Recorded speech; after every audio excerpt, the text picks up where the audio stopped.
We also have one of my fathers, and he is representing the senior presidential advisor, Mr. Patrick Opoku-Kyei, Mr. Robert Opoku-Kyei. After all the investments you have made in me, this is what I'm doing to your name. We also have some people that I also need to acknowledge. Dr. Eric Oduro Osai is here with us, and he's the Director General of the Internal Audit Agency. Fellow Vanda, custodian.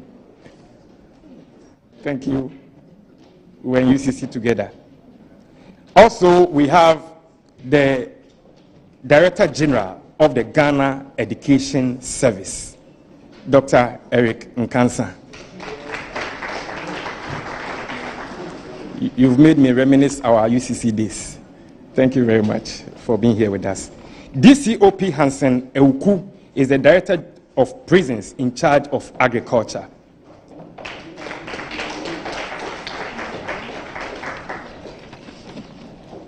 As we move on, we'll continue to do the other acknowledgements. I'm not sure if Dr. Farid Atta is in with us now. Thank you. And so we'll continue to do the acknowledgements as we move on. At this point, it is not for me to tell you why we are here. It is for the one who invited us here to give us some remarks and let us know why he has assembled us here today. And I'm referring to Prof. Victor Kwame Agyeman, Esquire, the Chairman of the Public Services Commission.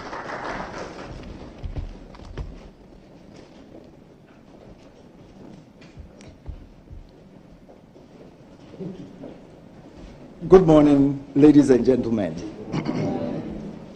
It is indeed a privilege to be here today. Your Excellency Eliphas Barin, Kenyan High Commissioner to Ghana. Mr. Robert Opoku-Kyei, who is representing the Senior Presidential Advisor. Nana Agyekum Dwamena, Head of Service, Office of the Head of Civil Service. Nana Agyeman Frimpong, Member of the Public Services Commission. Engineer Secretary Mabel Amoakwata, who is in charge of the Public Services Commission, the Secretariat. Mrs. Osai, Chief Director of the Office of the Head of Civil Service. Representative of the Head of Service of the Office of the Local Government's Service.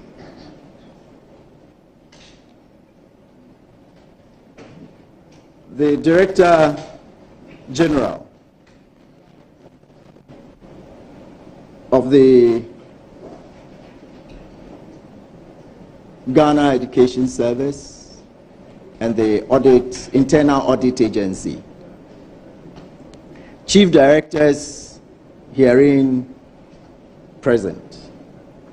Resource person, distinguished ladies and gentlemen.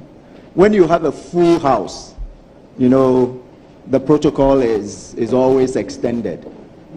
So all protocol observed. And I hope that subsequent speakers will stand on this protocol so that we can cut down on the time. Ladies and gentlemen, on behalf of the Public Services Commission, I am pleased to welcome you all to the celebration of the 2023 Public Service Day. We are indeed grateful to you all for honoring our invitation to attend and participate in this colloquium marking the celebration. The house is full and is an indication of your commitment to the public service. So I would like to express on behalf of the entire public service, I would like to express our appreciation to all of you. Indeed, you are welcome. This is just the introductory part. Ladies and gentlemen, as you are already aware, the United Nations General Assembly and the African Union have designated today, that is the 23rd June of every year, as United Nations African Union Public Service Day, to celebrate the values and virtues of the public service, and also to highlight the contribution of the public service to the developmental processes of all the different countries. So we are meeting today to celebrate the achievements and contributions of the public service to the advancement of the country and to all other services. And this year's event is very, very important because we are focusing on the African Continental Free Trade Area, which is expected to lift 30 million people from extreme poverty and another 68 million people from moderate poverty. It is aimed at boosting intra-African trade and ensure that we increase Africans' income by about 450 billion by 2035. That's about 13 years, from now. AfCFTA is also supposed to lead to the creation of decent jobs and improve the welfare. But why AfCFTA? I'll share a few personal examples. I've been to about 18 African countries. And it is a real challenge to travel in Africa. One time, it took me 3 days to travel from Gabon to Libreville to Accra, which is supposed to be a direct flight of 2.5 hours. Traveled 40 minutes to Douala and had to sleep over. Traveled 1.5 hours to Lagos, had to sleep over. And then had the last flight of about, 45 minutes to Accra. How do you build trade on that? And not only that, I was also sharing some examples with the Kenyan ambassador. East Africa is quite all right. North Africa is quite all right. The challenge is East and Central Africa. There was one time I went to a country and I had the country's currency and dollars. When I was exiting, I was stopped by immigration and they collected the dollars and I said, "What about your country?" They said, "That one, you can take it." That is. In another country, our flight was delayed for 6 hours. We got to the airport around 11:30. I gave my passport to, I don't want to, if I mention, you know whether it's, but it was a Francophone country. Gave my passport to them. I sat down for 30 minutes. The person who collected my passport opened the door and left. That's the head of that airport immigration. So 12 in the night, about 15 minutes after, 10 to 15 minutes after he had left, I asked them, "Oh, where is the person?" They said he had gone home. So we have to stay there. And when is he coming? Because, the flight was not frequent. He was coming back at noon the next day. We stayed there till the morning. They took us out. The people then came for us who were waiting. We went out, came back at 12, and he said we were under arrest. He was going to deport us. I am sharing these things as the reason why we have AfCFTA. It's not that AfCFTA came to address a number of these challenges. And if we are indeed to develop as, African continent, we need to look out for our public service. These were not politicians. These were public servants who were doing that. So to be able to address the challenges that we face as a country, to be able to implement AFTA, we need to have a rethinking as public servants. And that is why they made this day, that's why we have the fact that it's the public service that we need to focus on if we are to have an achievement in the implementation of AFTA. So, ladies and gentlemen, we need to note that without an effective, efficient, and competent public service, the achievement of the goals of AFTA remains at risk.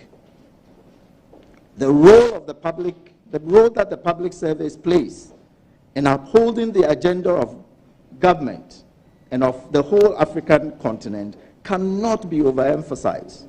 Our public service over the years has succeeded in reinventing and adapting itself to meet challenges as they emerge. And I am sure that we are all well placed to support the government in ensuring that we achieve the ideals of the AFTA. And therefore, the theme of the African Union for this year is Year of AFTA, Acceleration of African Continental Free Trade Area Implementation. And that's being held in Zimbabwe. And for us in Ghana, we have chosen the theme, Building an African Continental Free Trade Area, Ready Public Service. You all agree with me that the public service is ready. And because we are ready, ladies and gentlemen, my job is done. And therefore, you are welcome to this meeting. Thank you.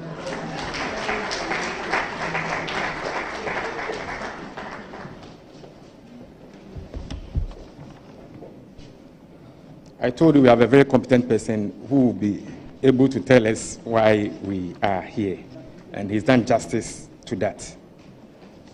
The clarion call has been sounded. Africa must move on. But to do so, we need an effective, efficient, and competent civil service and public service. Thank you for the advice, and we've taken it in good faith.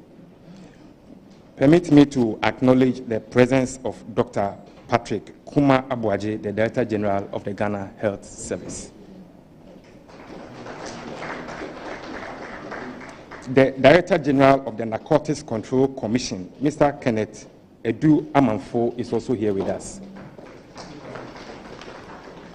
Thank you for gracing the event for us.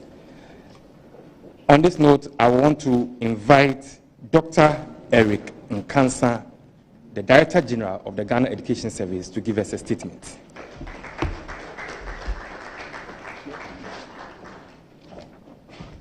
Thank you very much.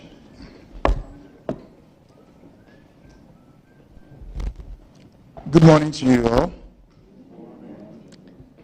Mr. Chairman, the Chairman of the Public Services Commission, Professor Victor Kwame Ajiman, Esquire, kindly permit me to stand on the existing protocols to share a few remarks as we celebrate today. I convey the warmest greetings from the management of Ghana Education Service and wish all of us a happy Public Service Day. On this remarkable occasion of United Nations African Union Public Service Day, we come together to acknowledge the critical role of the public service in driving progress and fostering unity across Africa. Today, as we celebrate, it is essential to address the to address the imperative of building a public sector that is prepared to embrace the African Continental Free Trade Area (AfTA) and its transformative potential. Ladies and gentlemen, join me in congratulating the Public Services Commission for leading role that it has played in coordinating the celebration of this special day. Congratulations, Prof, and your team.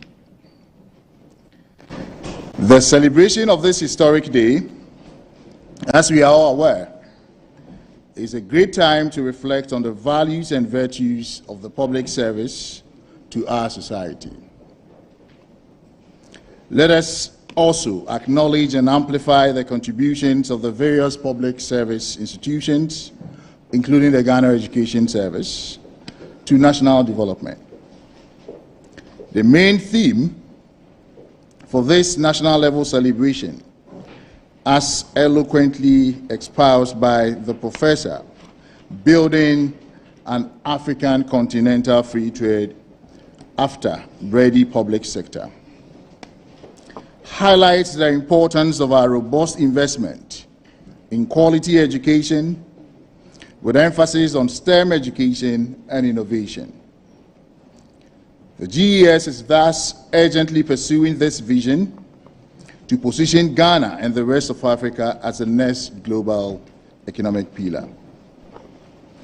Studies show that some of the obstacles currently facing entrepreneurs and the trade ecosystem in Africa include low literacy levels, lack of access to business training, lack of skills development in the technical fields, and insufficient access to technology and markets.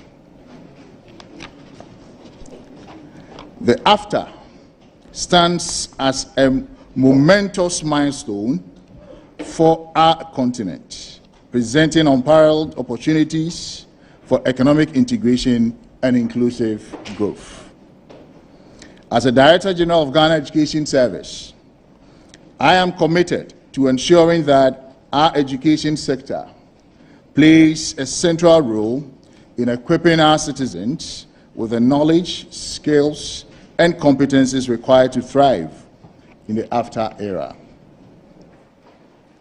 To forge an AfTA-ready public sector, it is imperative to support the strengthening of the skills of the African labor through technical and vocational training, as well as STEM-based education.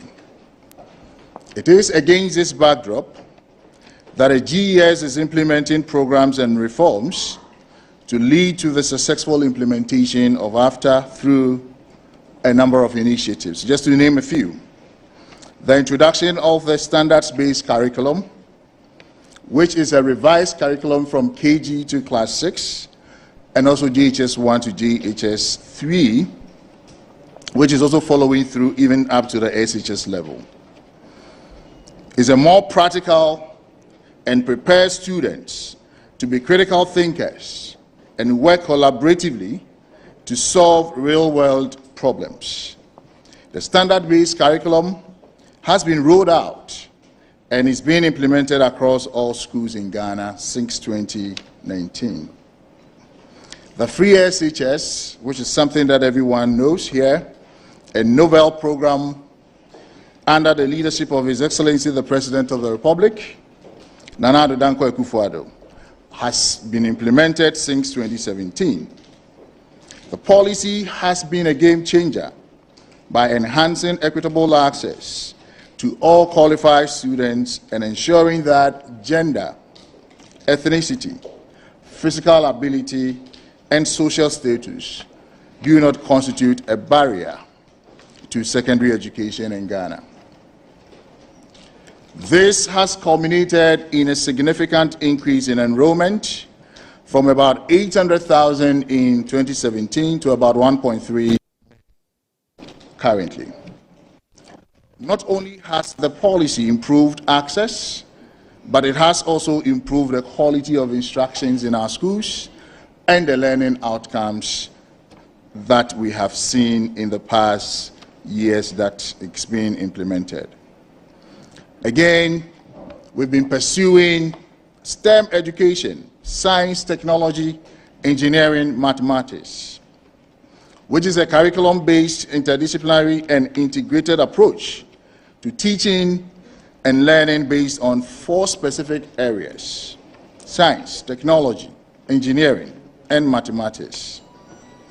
STEM permeates every aspect of today's 4th industrial revolution, which integrates the physical, digital, and biological worlds. It's a fusion of advances in artificial intelligence, robotics, the Internet of Things, 3D printing, genetic engineering, quantum computing, and other technologies, just to name a few. It integrates cutting-edge production techniques and smart systems with organizations and people through technologies to drive and accelerate human progress. Thus, the GES has operationalized 5 out of the 10 STEM senior high schools across the country, namely Abomusu STEM, Bosomtwe Girls, Bosomtwe STEM, Awaso, and Pasempe have all been operationalized, currently training students in STEM-related fields.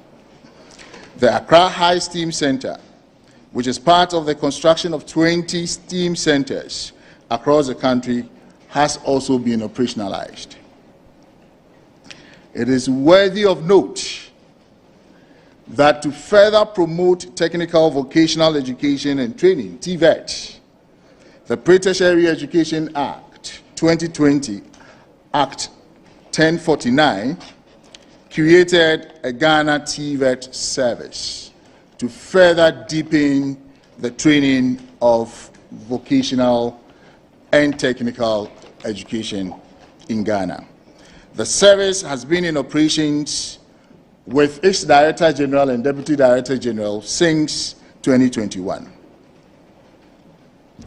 Mr. Chairman, digitalization and technological advancement play a pivotal role in facilitating trade and driving economic growth.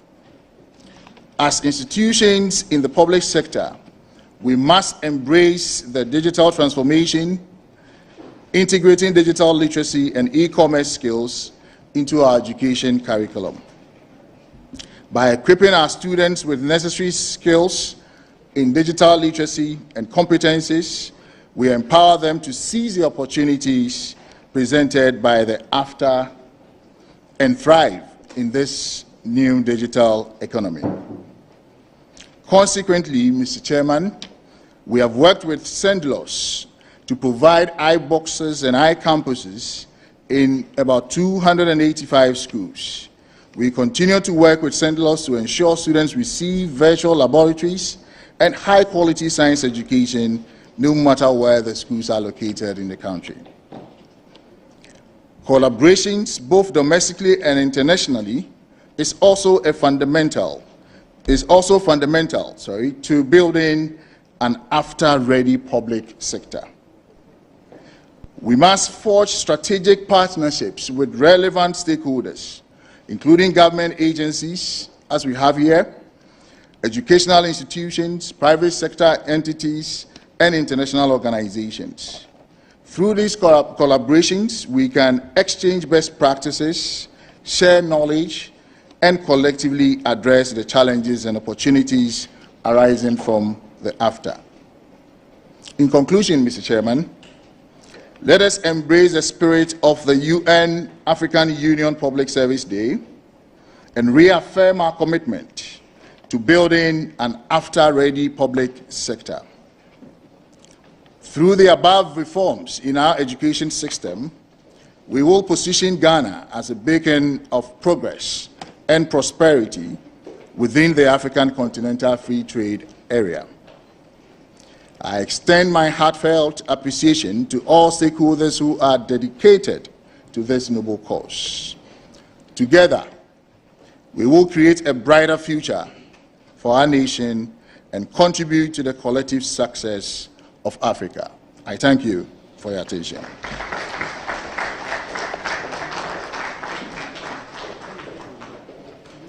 I think you can do better than that. Thanks for indulging me. In order to be able to take the full advantage of AFTA as a nation, we need to be reoriented to be able to take full advantage. And Ghana Education Service is very poised and ready, as per our team, to help us to achieve that. Doc and your team, thank you very much for your efforts. Nana Utuo Owahene Echampon, the Acting Executive Director of the National Commission on Culture, is with us today. Can you give us a wave? Thank you.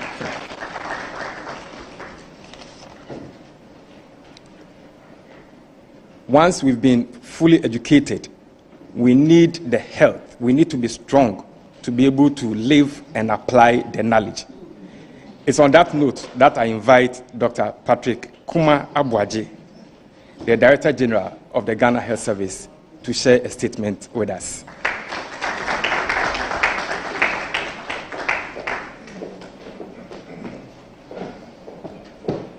Thank you. Thank you very much. And good morning, all. Nana Chair, good morning. It's a privilege to be here, to be invited to participate. Nana Chair, distinguished ladies and gentlemen, permit me to stand on the already laid down protocols and to make a brief statement on behalf of the Ghana Health Service and by extension, the health sector. Ghana Health Service as an essential service provider under the Ghana Public Service Commission, I am happy to note that over the years we have participated in this event almost every year, and last year we also had the privilege of making a short statement. For us in the service, the theme of the year's celebration, building an African continental free trade ready public sector, is appropriate and embodies the collective role of all public service institutions and organizations in its realization. Nana Chair, to build the Africa we want, an Africa without trade barriers, and one with established regional value chains that has risen to become a global powerhouse. By promoting health and vitality of the Ghanaian citizenry is very, very essential if this is to be achieved. Distinguished ladies and gentlemen, trade and health have been bedfellows since ancient times. Trade has been established to enormously affect the risk profile of diseases and impact the epidemiology of infectious diseases, as we saw in the just ended global pandemic as COVID-19. It is for this reason that as we head for that, we need to ensure that we strengthen our port health. What we mean is that by expanding our trade and trading, we are also importing money, importing trade, and also importing and exporting diseases. So we need to strengthen our port health, which we are doing currently. We need to ensure that we are able to do our surveillance to be able to identify and quickly contain any disease that is coming or leaving the country.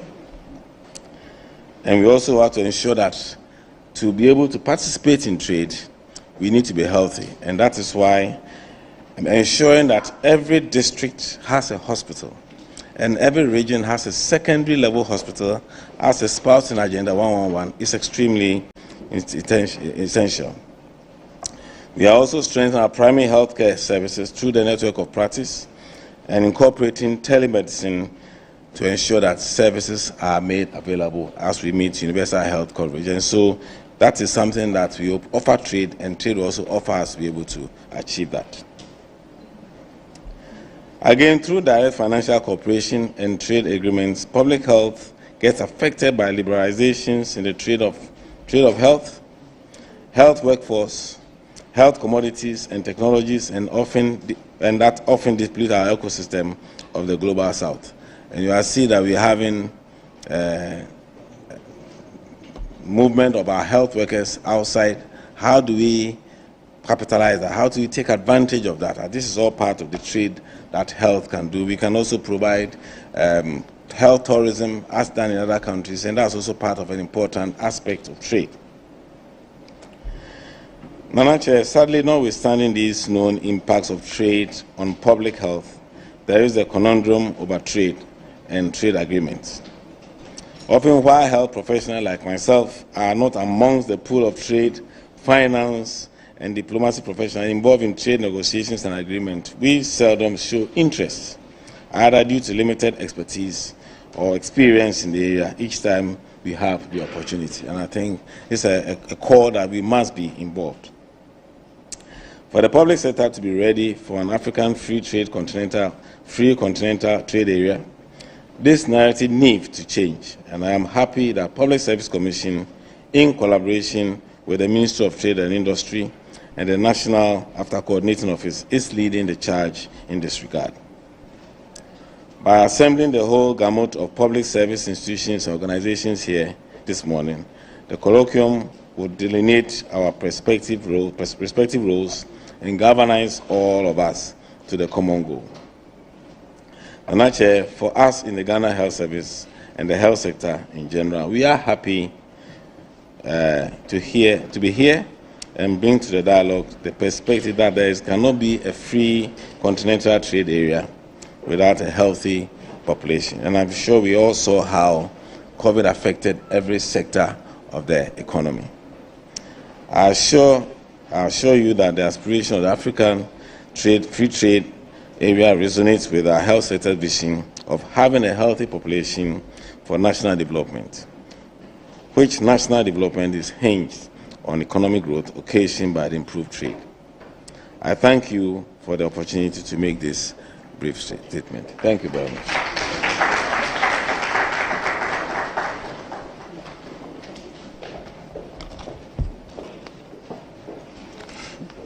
When you hear the doctor speaking and you listen to those of us who went to UCC, you see the difference.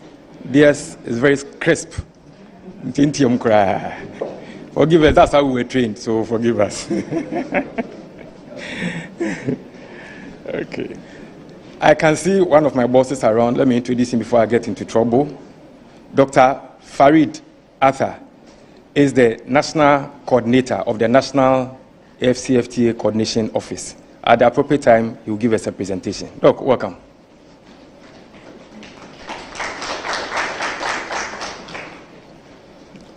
On this note, let me quickly invite the man whose name I butchered initially, after all the investments in me, Mr. Robert Poku Chei, the technical advisor at the Office of the Senior Presidential Advisor, to share a statement with us.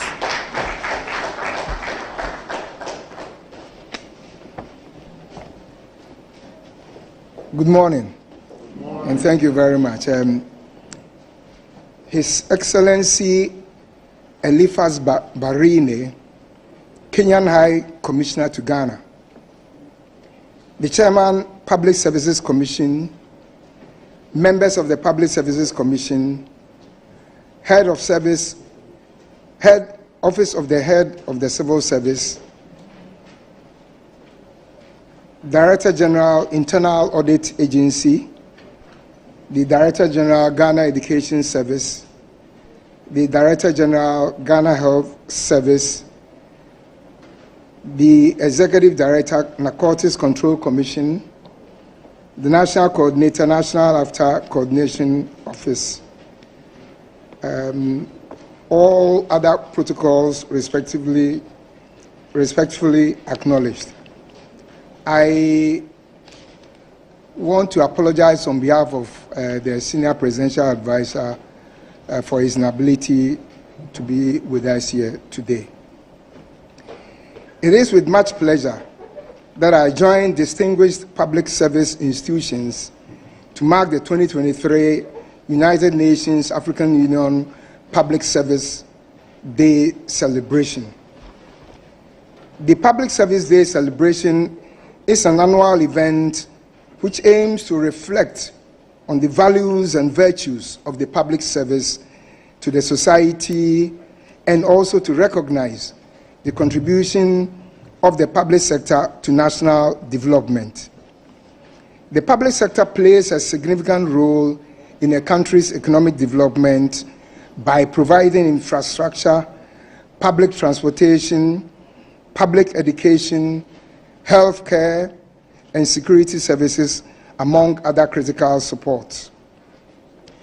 Hence, the declaration by the United Nations General Assembly and African Union for the 23rd of June of each year to be celebrated as UN African Union Public Service Day. I would like to commend the Public Services Commission for their active involvement in coordinating the celebration of the Public Service Day in collaboration with other relevant stakeholders every year. Ladies and gentlemen, the theme, Building an African Continental Free Trade Area Ready Public Sector, for the celebration this year is extremely timely and appropriate, given the African Union's theme for the year 2023, which is Year of AFTA, Acceleration of African Continental Free Trade Area Implementation. The decision to establish AFTA was made by heads of state and government of the African Union at their 18th ordinary session in January 2012 in Addis Ababa, Ethiopia. This bold initiative, undertaken by our leaders, has undoubtedly been welcomed by most African countries who have either signed on to it or at the stage of operationalization. It is expected that creating a single continental market for goods and services, as well as a customs union with free movement of capital and business persons in the African trade area, will accelerate intra-African trade and boost Africa's trading position in the global market. This will also strengthen Africa's common voice and policy space in global trade negotiations. AFTA is therefore expected to address some key development challenges facing the continent with regards to economic growth, since trade is the lifeblood of economies everywhere in the world. Ladies and gentlemen, as you may know, Ghana serves as the host country for the newly established AFTA Secretariat in Accra, which reflects Ghana's long history of being a strong advocate for African unity and integration. Successful implementation of AFTA presents the opportunity to accelerate the growth of our economy as well as increase economic self-reliance, which is in line with the Ghana Beyond Aid vision of the Government of Ghana. Additionally, AFTA presents an opportunity for Ghana to become the new commercial capital of Africa, a regional trade hub and international gateway to the continent. Distinguished ladies and gentlemen, since Ghana is a country with abundant natural and human resources, there will be the need to strategize and leverage on trading with other African countries for mutual benefit, with emphasis placed on value addition to increase the country's earnings. The public sector is the engine of policies and strategies that drive economic growth and social progress everywhere. Therefore, the readiness of Ghana's public sector for a successful implementation of the AFTA through the economic and infrastructure ministries and other relevant agencies must involve collaborating with the business community to ensure that the right policies and infrastructure are put in place. We all have to sing from a common hymn sheet. When somebody was asked to define who a statistician is, he said that the statistician is the one who tells you that with your feet in the freezer and your head in the oven, on the average, your temperature is okay. So we need to all sing from the same hymn sheet to ensure that we don't have extremes in terms of policy formulation. This will facilitate the creation of a favorable environment in Ghana within which the free trade area's objectives can be achieved for the country. It is thus expected that these policies would hinge on the domestication of the ACTA National Implementation Strategy and an action plan that provides systematic and inclusive processes geared towards ensuring ACTA's implementation. Furthermore, for Ghana to benefit from the AFTA, the government will provide the private sector with the right incentives to take advantage of this continental trading arrangement, expanding production both in the industrial and then in the agricultural sectors, while ensuring that the socio-economic transformation of the country is achieved at the same time. Ladies and gentlemen, before I take my seat, I would like to emphasize the need for stronger collaboration between public and private entities to empower the private sector in Ghana to harness the full benefits of ACTA. Government, on its part, will provide the needed political impetus and create the enabling environment to ensure the successful implementation of ACTA in Ghana. I wish all participants well in their deliberations and hope that discussions at this colloquium will be fruitful and will provide excellent ideas for the successful implementation of ACTA. May God bless our homeland Ghana and make our nation great and strong. Thank you very much.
Oh,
This is a personal appeal. Please do it for them again. We are talking about after, and one of our exportable products is music. And we know the impact that tourism is having on nations in this world. And so when you get the Klokstad Band doing this rendition for us, and especially the kind of rendition they did, I thought that they deserved better than what you did.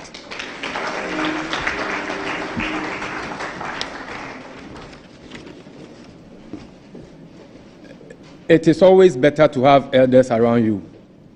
And so those of us from my village, they will tell you that unipeni edie.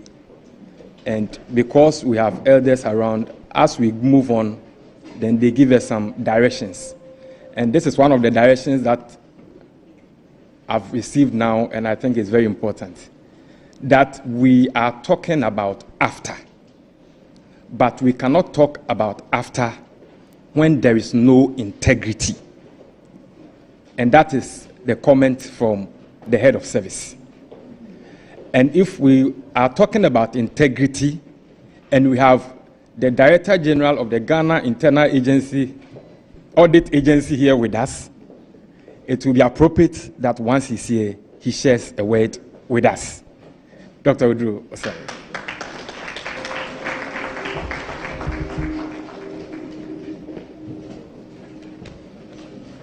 Thank you very much.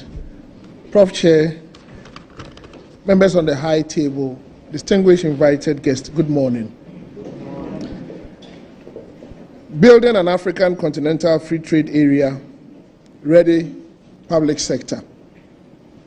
I agree with all what my colleagues have already said, but like the MC indicated, integrity is key. And as Ghanaians and Africans, it is one thing that nobody can take away from us. The Ghanaian hospitality stands out. So can we find in all other African countries. But if we put all this together, we'll be able to build a very good continent. We have values, and these are values that has been inherited since time immemorial. The advice is that even as we build an African continental free trade area, let us codify, let us share, let us integrate these good African values we have into trade amongst African countries and also with other continents.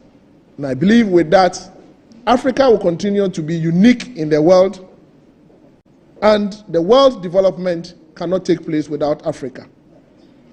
Thank you very much for coming. I want to say that integrity must be central. And as it has always been with us, let us continue to lead that life of integrity. It can take us to places. We should not forget where we're coming from, and we should know that as Ghanaians, we lead the way as far as development in Africa is concerned. Thank you very much for the opportunity.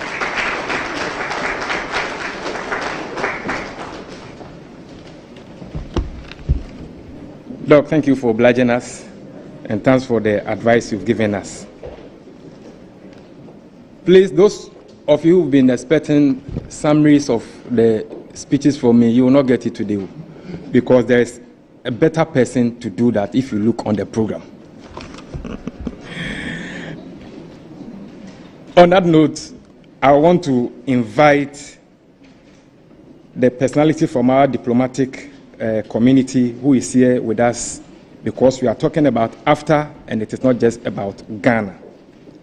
We have the Kenyan High Commissioner to Ghana with us here today, in the person of His Excellency Eliphas Barini. And this is the time for him to do a presentation to us.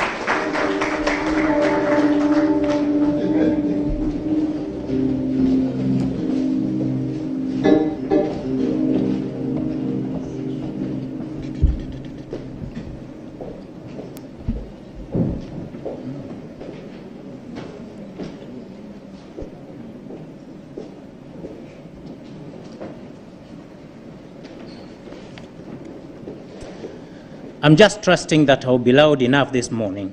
And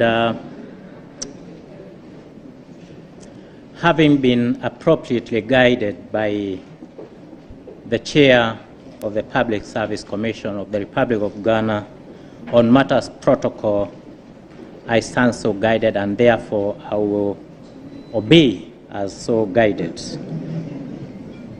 Let me also commend the team that has just given us a very good rendition, because as I sat up there, I could see close to a quarter of the audience was resting their eye. And therefore, I think we are woken up. If we have some water, please, let's circulate water so that we keep awake. But notwithstanding also, it's just to mention that the subject matter ahead of us is not a light subject.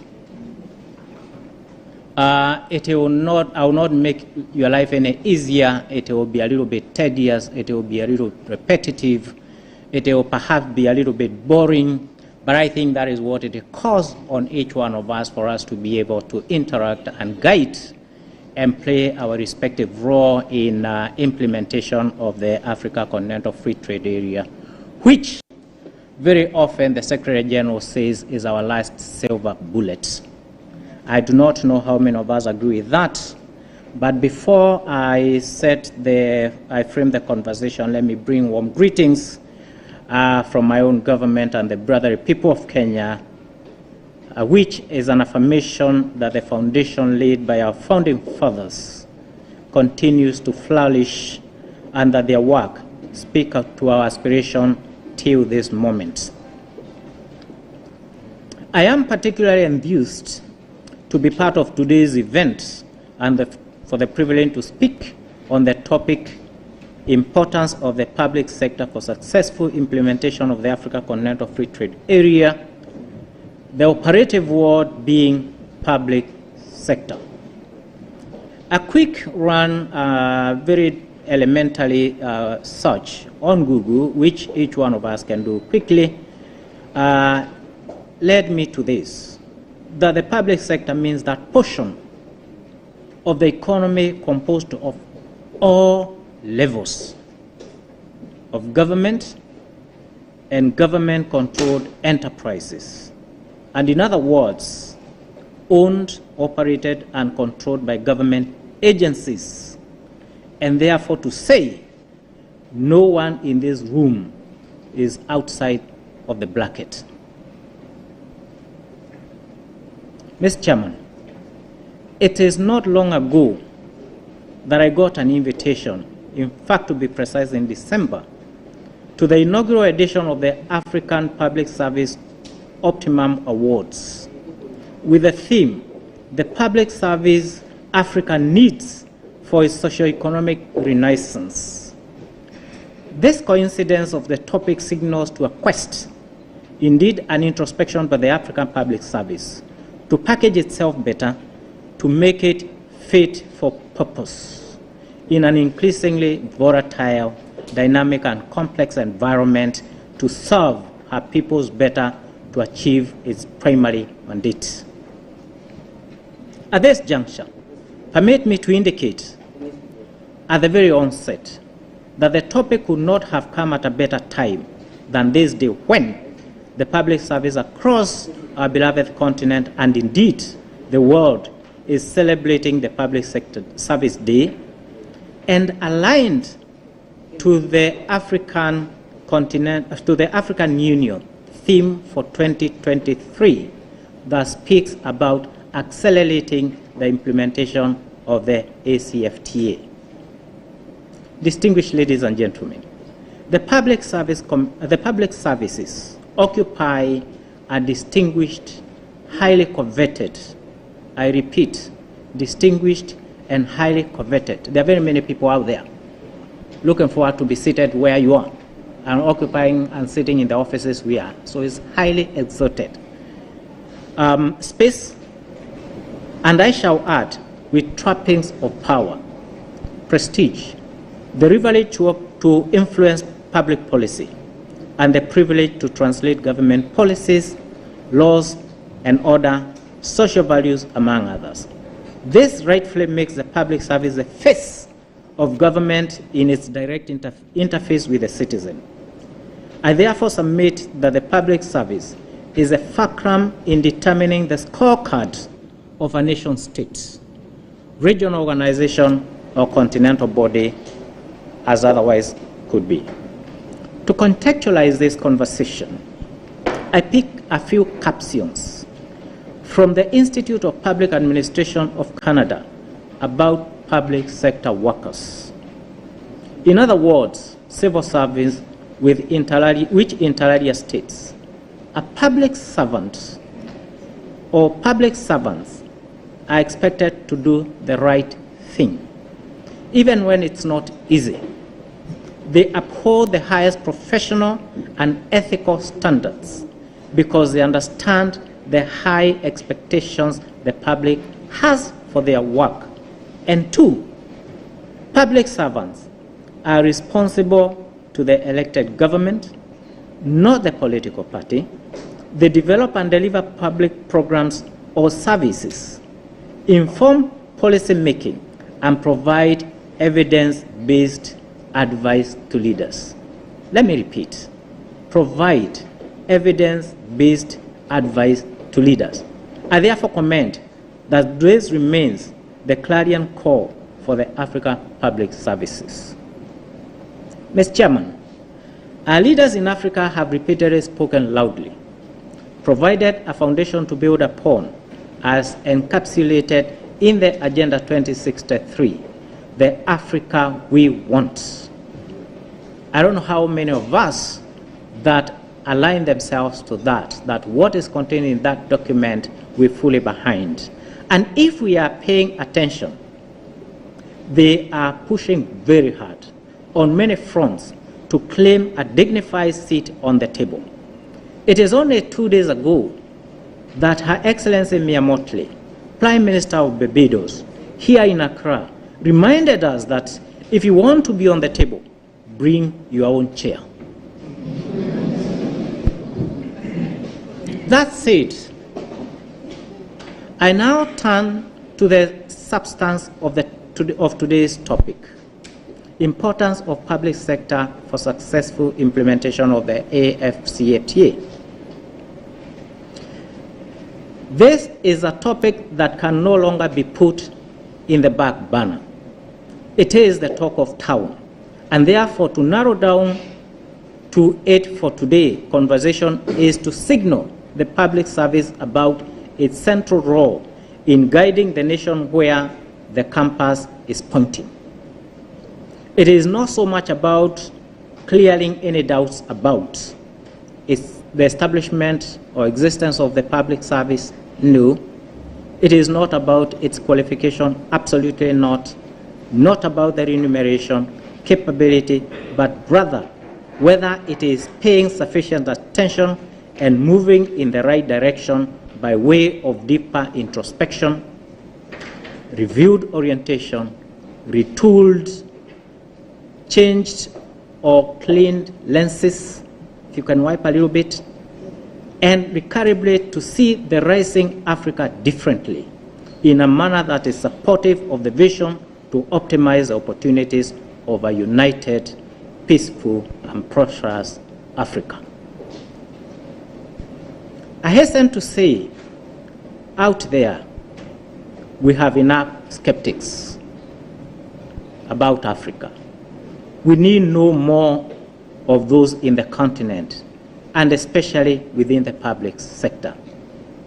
What Africa needs today from all of us more than any other time, is a public sector with esteemed African identity. Let me repeat myself. What Africa needs today from each one of us, more than any other time, is a public sector with esteemed African identity, engaged and aware of the privilege to deliver on the mandate of the 1.4 billion people and counting, not a self-serving public service. Mr. Chairman, let me also state that Africa Continental Free Trade Area is not an entirely new adventure. Article 2 of the Organization of African Unity Charter is explicit and spells out the purpose for which it was established in 1963. The most fundamental was, of course, to liberate the continent. But going down, and I will not read all of them, is to coordinate, and because that will speak to what we're about to say, to coordinate and intensify their cooperation and efforts to achieve a better life for the peoples of Africa. The Africa Continental Free Trade Area is not about anything else, but directly speaking to this theme, that we need to better the life of our peoples. I'll skip these other charters because the document is available and we can read about those objectives. To achieve that, and considering realities of the day, some which hovers around to date, around lingua franca, anglophonies, francophonies, who you are and you are not, about where boundaries are and where they are not, about who your masters are and they are not. They are still around us and they tie us down. It is time to free ourselves from those shackles. And the Africa Continental Free Trade Area provides us that great opportunity to scale up and be able to deliver our people from bondage of poverty and shame.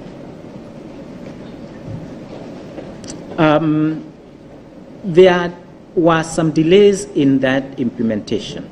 But to surmount, the African Union, in fact then OAU, came up with, among others, 2 programs. The first one, just to be able to bring the continent together, was the Lagos Plan of Action in 1980, which spoke about strategies for self-reliance. And the second one was the treaty establishing the Africa Economic Community, commonly known as the Abuja Treaty of 1991, that gave birth to the regional economic blocs, which heralds the common market and which speaks to the Africa Continental Free Trade Area, if you think about it, because these are the building blocks that the Africa Continental Free Trade Area is anchored upon. Taking note of Africa's vulnerability to external shocks due to dependency on small range of exportable products and small number of export market destinations, it became an imperative to diversify export markets and to encourage intra-Africa and South-South trade.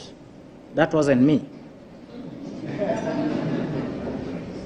In that regard, the 18th Ordinary Session of the Assembly of Heads of State and Government of the African Union, held in Addis Ababa in 2012, adopted a decision to establish a continental free trade area by an indicative date of 2017.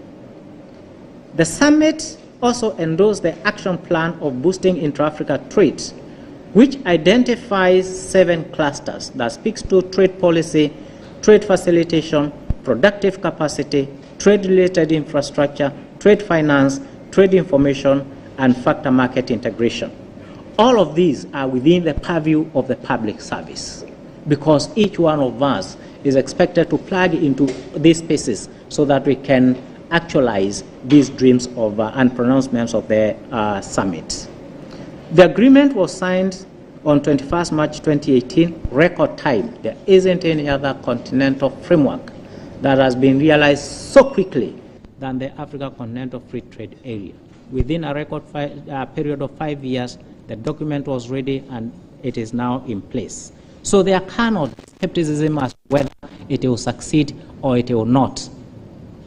That is water under the bridge. The journey, the train took off, and it is halfway the journey moving to the end. So if you are not there, please get your bags ready and board the train.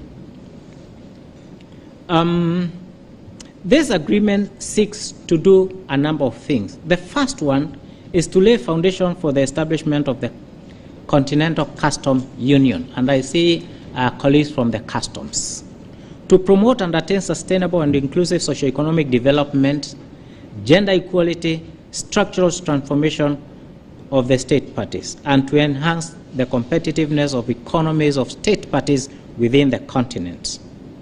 Importantly also is to promote industrial development through diversification and regional value chains. And to actualize this objective, Article 4 of the agreement mandates states to do the following: to progressively eliminate tariffs and non-tariff barriers to trade, cooperate on investment, intellectual property right competitive policies, and establish several mechanisms, all of which, and I want to invite each one of us to the website of the ACFTA. All this is out there because I think until we arm ourselves with sufficient information as a public service, we will not be able to deliver what we are speaking about. And that's why I forewarned you that this will be a little bit lengthy. It will not be interesting, but it is important nonetheless to say that it is work that we must deal with. So, and also to create a single continental market for goods and services with free movement of business persons and investment. And we heard what the chair went through, thus paving the way for acceleration of the establishment of the Continental Customs Union and the Africa Customs Union. But also to expand intra-Africa trade through better harmonization and coordination of trade, liberalization and facilitation regimes instrumental across regional economic blocs. Thus far, the following has been achieved, to mention but a few. The commissioning and operationalization of the Secretariat, which is right here, in fact, in this same building, is a big milestone. The second one is the launch of the trade under the Africa Continental Free Trade Area in January 2021, despite a one-year delay occasioned mainly by the COVID-19 pandemic. And out here, you will hear a number of people saying, is trade happening within the framework of the ACFTA? I say tune to the radio. It's everywhere. It is happening and work is happening. So what we need to do more is advocacy, and we need to go out there and speak to them. But I will be coming to that in a short while.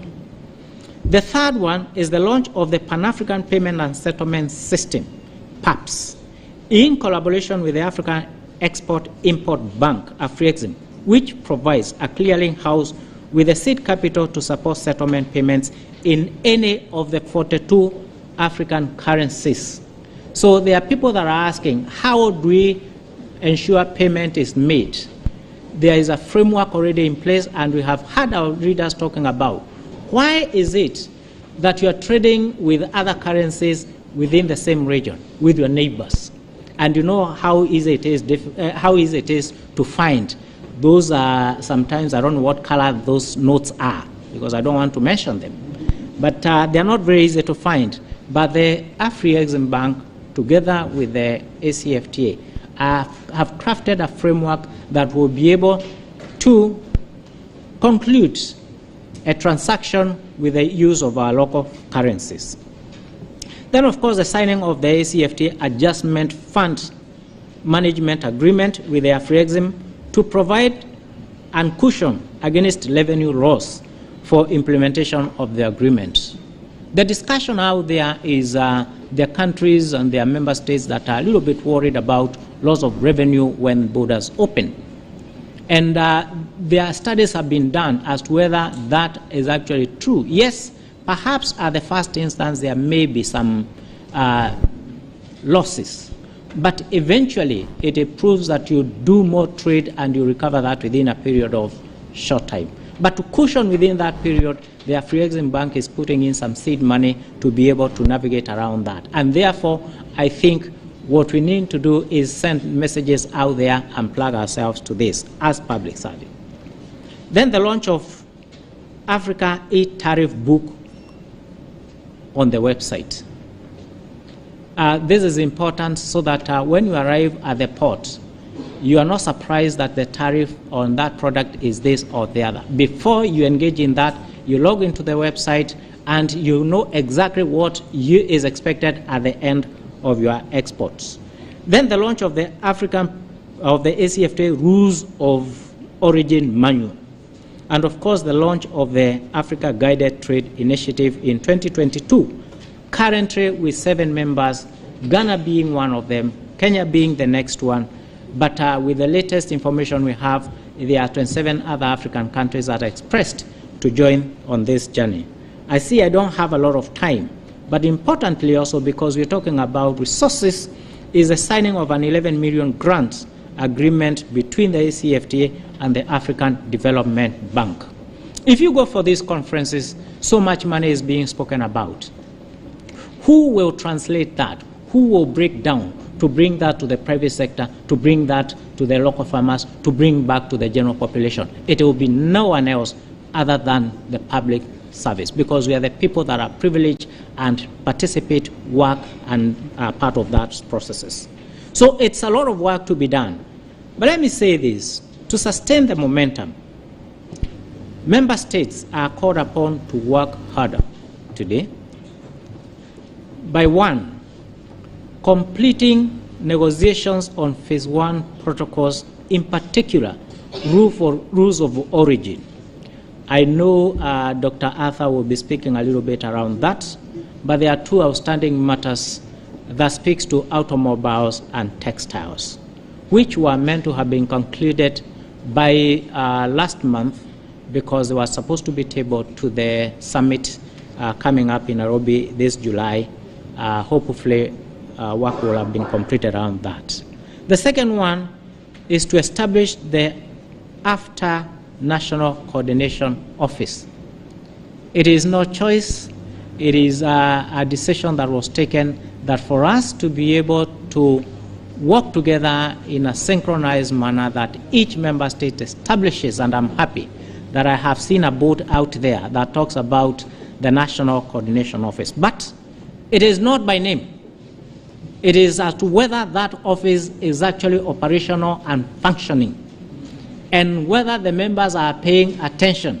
And it's just not about those that are in public service. It talks about multi-agency. It speaks about stakeholders, which include the private sector, the civil society, and everybody else who has a stake into this. Because the journey we are on to is not about documentation, it's about trade. And trade is better done by the private sector. So they need to be part of that conversation. Then, of course, the establishment of export trading companies. There is thinking around that because when you look at case studies in the Asian and other developed economies, you have institutions that are being created to aggregate and to be able to push the quantities and qualities that are required to play a better role and to help the small producers to aggregate and do the businesses. So it is a clarion call that for us to be able to deliver and drive business within the continent, we need to establish export trading companies. Then create a conducive environment to facilitate the private sector. Governments are there to provide the environment, the private sector is there to do business. The appeal that we get from the private sector is please make life easier for us. And they are not speaking to anyone else. They are speaking to those of you that are seated in this room. I don't think there is anyone that will be going to look for services from anyone else other than the team that is here. So the message from the private sector is please create that conducive environment so that they are able to play their rightful role and build wealth and create jobs that we are talking about. Then, of course, there is to undertake outreach programs with the private sector, including the micros, small and medium enterprises, women in youth, both on trade in goods. And I'm happy that one of us spoke about the music and art and theater, because it's one of the biggest resources. It is just not about trading in goods, but trading in services. And these are the services that we need to scale up so that we can optimize on the true value. Of course, the next one is, and I think is the academia. Because the academia has a critical responsibility on how the message goes out. What are we teaching? Are we actually teaching about the ACFTA or not? What curriculum has been designed to deliver on the goals and objectives of this, so that we are churning out skills that are market-driven sometimes, and we see that we can graduate a class of 1,000 people, and 99% for 1 year will be walking around the city looking for jobs. And I think there's so much that is available in the continent that we do not even have enough skills to produce that which is needed even for our own consumption. Improve on infrastructure that support logistics, as these remain the major bottleneck. And we have spoken, a lot has been said, and since we influence, we are the people that initiates policies, I think we need to tweak ourselves and ask ourselves, what are these logistical requirements that need to drive the continent? And I'll give an example. How much are we paying attention to infrastructure, roads, for example? Because we need to improve our roads. And the people that will help the leadership to make decisions around that is ourselves. Do we have shipping lines? How do we move goods from one port to the next? Have we come around that we can begin to recognize the role of the railway? Because the most efficient way, most cost-effective way of moving goods anywhere globally is railway. Everybody else is building railway every day. We have been told building railway is expensive. I hope 2024 it will be a little cheaper to do those railways. I don't think it will be. So it is moment that we came to realization that if we really need to realize and help the private sector move and trade in within the continent, we need to create these linkages that will facilitate their movement. Finally, is to strengthen capacity and line key trading enabling institutions. And here I'm speaking about the customs, and I know they are here and they are doing a great job. But we all know until the custom is willing to play the ball, everything else is a standstill. The standards bodies, and we are not asking them to drop the ball. We are only saying, how do we make it more efficient? And is there a mechanism that we can have mutual recognition and work together as a people of the continent so that we ease the burden of the business community and traders? Because I know, and you go to the market, there are so many products from everywhere else, but very little from Africa. And when you speak about them, it is because sometimes it becomes quite tedious to go through the standardization process, and we are not placing blame on anybody else. Please continue doing that and do it very meticulously. But within your fraternity and amongst your colleagues in the continent, can you find a way to make it a little easier for the industry to do business? And finally is to design policies that will unlock access to credit by SMEs. I know the banking sector is largely in the private sector, but also the public sector and public service has an influence into how we can incentivize and to how we can make the process, into how we can create opportunity for the private sector, for the SMEs, the youth and women to access credit, because every time we hear about this, and since we sit on those tables, we come with our seats, we hear a lot of schemes that are available. These schemes, when you go to these meetings, you hear Afrexim Bank talking about placing 10 billion, African Development Bank 10 billion. You ask other people for agriculture, for example. And when you go to the village, the people will ask you, we heard on radio, 10 billion announced. How do we, that farmer in the village access a drop of that amount of money. I think it is the responsibility and the burden of the public service to deliver on that. Then we need to do some very serious capacity building. I know we have certificate papers, degrees, and upward, enough of them. But every day is a learning day. There's new knowledge out there. I think we need to begin to figure out how do we now begin to align ourselves so that as we engage, we are speaking to contemporary information that is available and where the ACFT and what it means, because we need to work a little harder, not because we have any doubters, but to convince, to remind people that the ACFTA is our own creation. It is not that which has been imposed by anyone else. Listening everywhere else, things are imposed from outside. This one, no. This one is not imposed from outside. This is our own choice that we make, and we need to speak about it and build and trust in it. Of course, the NTBs that you hear about, that he went through, that indeed an officer goes to sleep and says, come tomorrow. There wasn't anything, he wasn't asking for anything. But it's one of those things that will cause delay, and you cannot place the reason why this is happening. We need really to find a way to eliminate those. And finally is to implement the agreement in good faith. Let me underscore this, because it's important that unless we are willing to play by the rules, and if we want to find ways around the rules, we can do that. But this is not what the ACFTA is asking for. The ACFTA is asking that we play by the rules in good faith.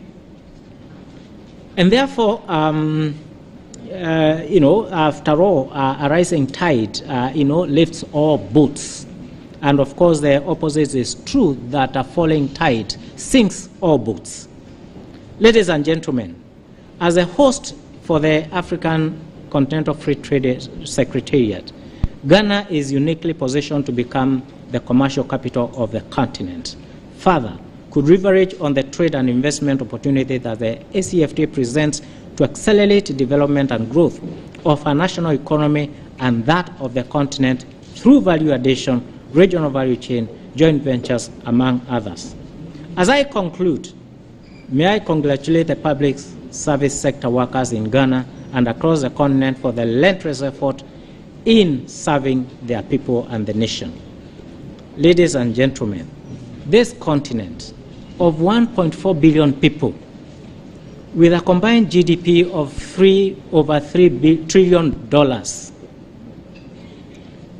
and the potential to pull over 30 million Africans out of extreme poverty by 2035, is at the cusp of something big, that of economic prosperity, industrialization, and sustainable development.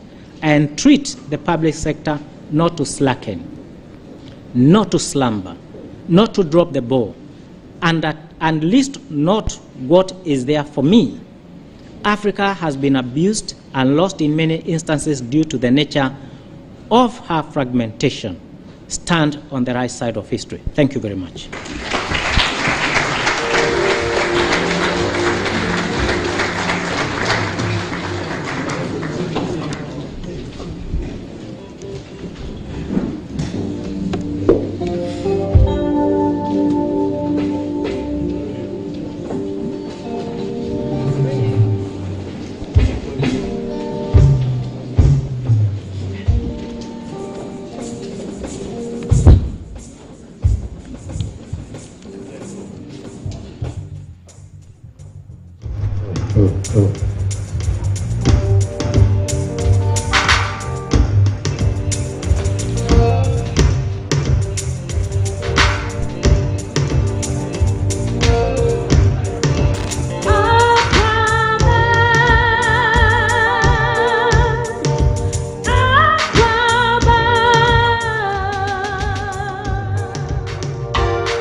Hey,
Help to give us some matching orders that the service that we are in is a highly exalted one, and it is the fulcrum in determining the scorecard of nation states. If this is our mandate, then we are very privileged, and there's a lot that is expected from us. Thank you, and we will endeavor to go by that.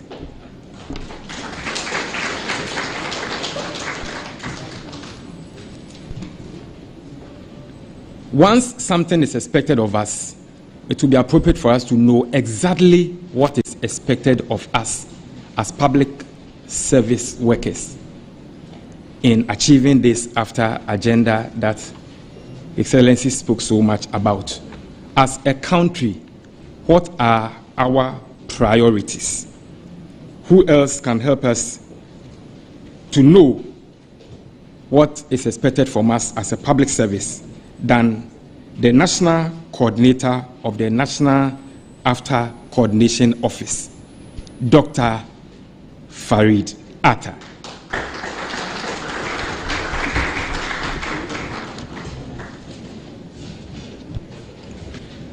Please, whilst Dr. readies himself to take the podium, this is a humble appeal. I can see that others are still coming in. If there is a seat close by you, you please shift to that end so that at least we can leave the outer spaces so that people don't disturb you as they come in. Thank you.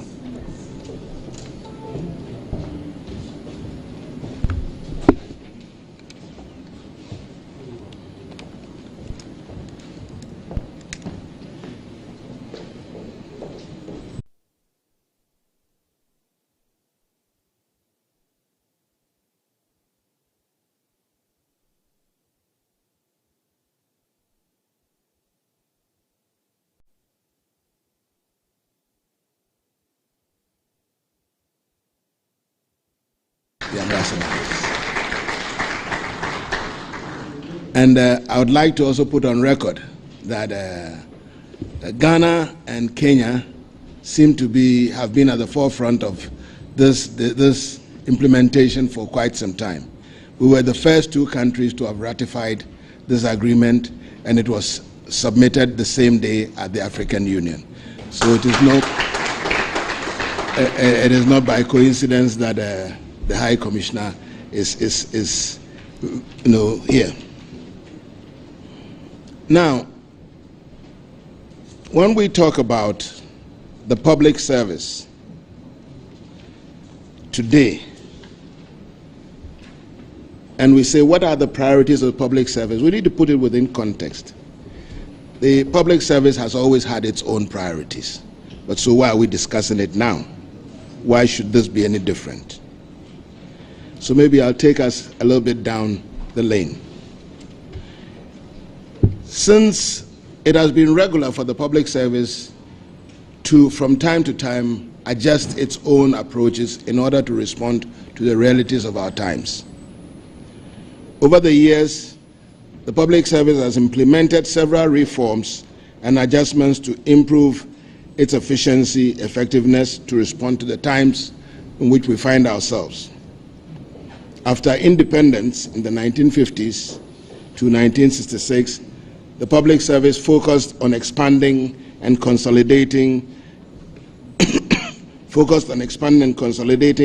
administrative structures to support the newly independent state.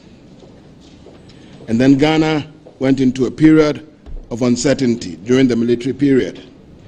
And we experienced a lot of political instability and frequent changes in governments during this period. And the public service continually had to make adjustments to mitigate the disruptions and challenges due to the frequent changes in leadership of those times.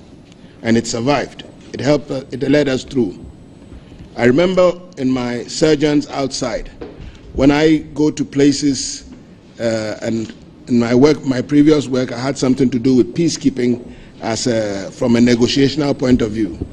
And so what I asked the people, have you seen, when I'm talking to some of the people I have to talk to, I say, have you had a coup in your country before? They say no. I said, if you have a coup in your country, you know how important the public service is. Because almost after every change in government, there is a haters. There's nothing, nobody does. And the amazing thing is, when the public servant has heard there's been a change in government, he puts on his dress to go to work. To go to whose work? Because their work is continuous. And that is what has kept us. During the economic recovery program in the early 80s, Ghana faced severe economic challenges leading to the implementation of structural adjustment programs. The public service reforms were initiated to improve efficiency, reduce bureaucracy, and enhance service delivery. It also involved some downsizing of the civil service itself, and so on and so forth. In the transition to democracy, the public service reforms aimed at enhancing transparency, accountability, and professionalism. This period also saw the enactment of the Civil Service Law 2000 and the Public Financial Management Act to strengthen public sector governance. Since then, various governments have undertaken various reforms to meet and improve civil service delivery to respond to the times of the period. It is therefore important to note that the public service is always in the process of renewal to meet changing times. That is why today's focus on preparing the public service to respond to the AFCFTA is so apt and crucial. As already established, the public service, the public sector plays a vital role in Ghana's development and governance and service delivery. The public sector is responsible for delivering essential services to the citizens of Ghana, such as healthcare, and we heard that this morning, education, infrastructure development, public safety, social welfare, and utilities. These services are crucial for improving the standards of living and well-being of the population. Overall, the public service is essential for providing the public goods and services, promoting economic development, ensuring social welfare, upholding the rule of law, fostering good governance in Ghana. Its effective functioning is crucial for achieving sustainable and inclusive development. So how does AFTA come in? This is the time where the realization that trade, for 400 years, Africa has been trading and sending its goods to Europe. For 400 years, Europe built its economies on Africa's raw materials. For 400 years, Ghana sent its diamonds and golds to Europe. And yet, we are sitting on it here. Today, we are the richest country, the richest continent, with the poorest people. And so suddenly, somewhere in 2011, this discussion came up. Why are we still dependent on the West for our survival when we sit on everything that they need from here?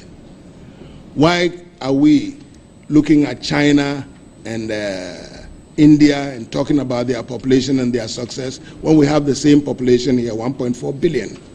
Everything they have, we have more.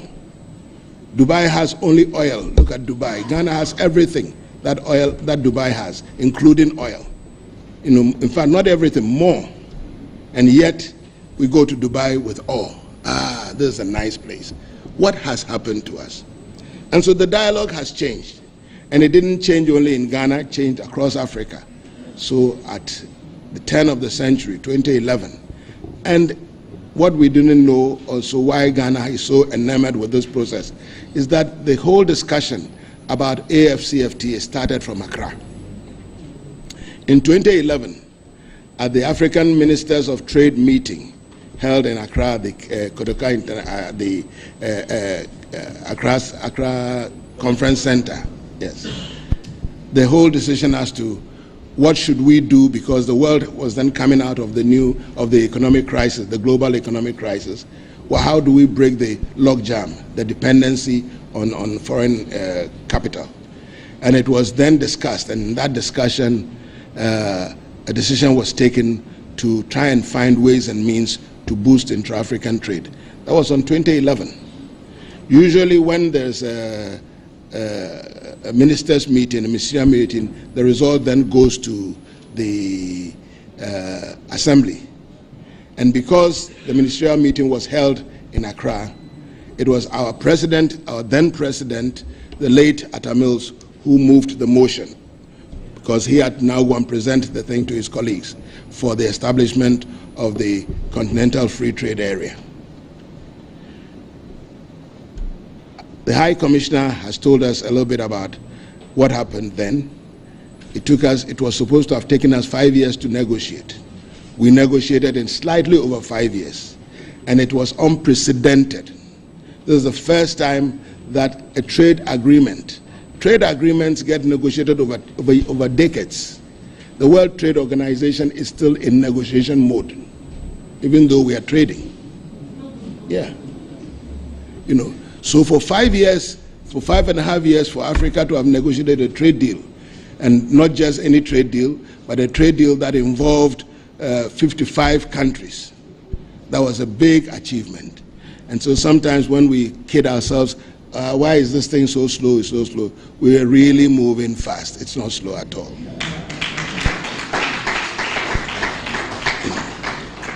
It is estimated that where we are now, 3 years down the line, when the agreement, since the agreement was signed, the agreement was initiated signed in 2019. The trading was initiated on the 1st of January 2021, and then commercially viable trading was initiated on the 7th of October last year.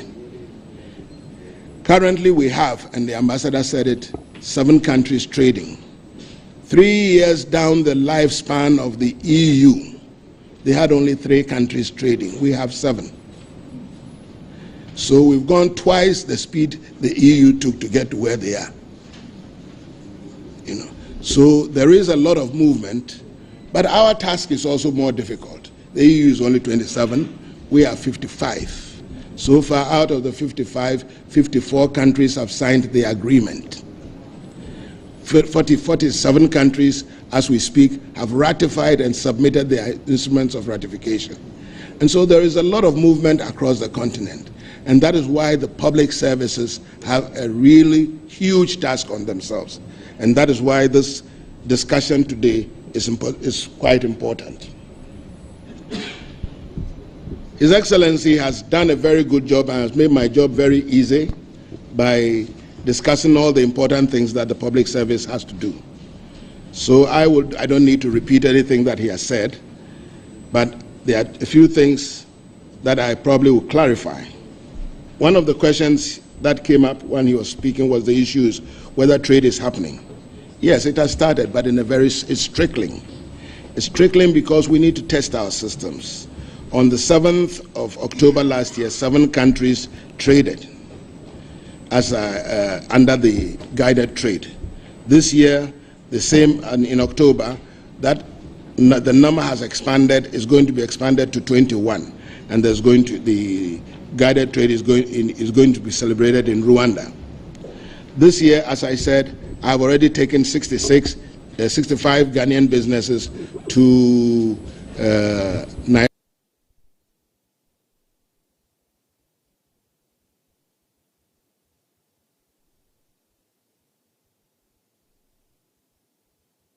Agencies working together.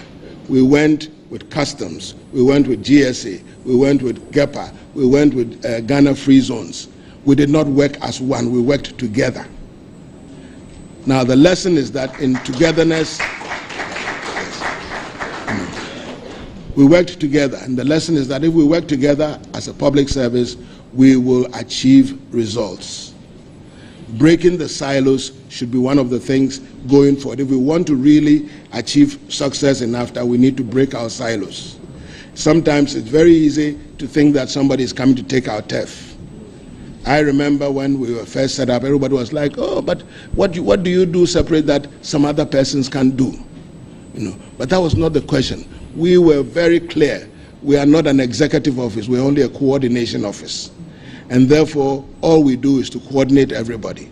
And the reality of it is that no one institution can build after, can implement after.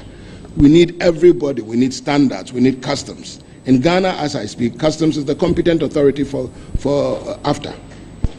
Anything that we do has to go through customs. We need GNCCI and so on and so forth. Most importantly, also, we need the private sector. And if we are going to work with the private sector, then we ourselves must be able to trust ourselves. If we don't trust ourselves and we are working in silos, the private sector will not trust us. And so, to position the public service to respond to AFTA, it will involve implementing various things and initiatives and to enhance the efficiency, competitiveness, effectiveness of the public sector as a whole, not in bits and pieces, with the objectives in line with the objectives of the African Continental Free Trade area. And here are some of the steps that we may want to consider. First, we need to look critically at aligning our policies to ensure that Ghana's policies and regulations are aligned with the goals and principles of the AFCFTA. This may involve reviewing, updating existing policies, trade laws and regulations to remove barriers to trade and facilitate cross-border transactions. And this is important because AFCFTA, as I've said, came into effect only 3 years ago. Before then, there were policies on the ground. We've all seen how sometimes there's a clash between our traders and foreign traders on the markets. The AFCFTA is saying, open up the place to everybody. So how do you resolve this? That's a clear policy issue. So we need to go back to the table, and we need to bring the people we are going to do this with, we are doing this for and with, on board. And so it's important to look at our policy framework and to revise it. We need institutional strengthening to enhance the capacities and capabilities of the public sector institutions responsible for trade and commerce particularly. This can be achieved through training, programs, workshops, exchanges, and exchanges with other countries. We must remember, we are not islands. We are traders. Traders need partners. You can't trade with yourself. And that was one of the things that drove us and my colleagues from the other institutions that went to Kenya.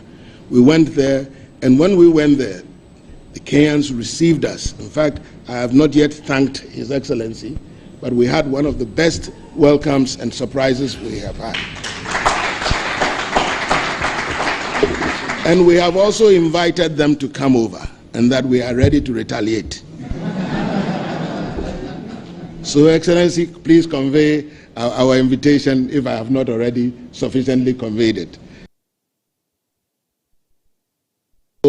It showed that if we worked together, we will achieve a lot.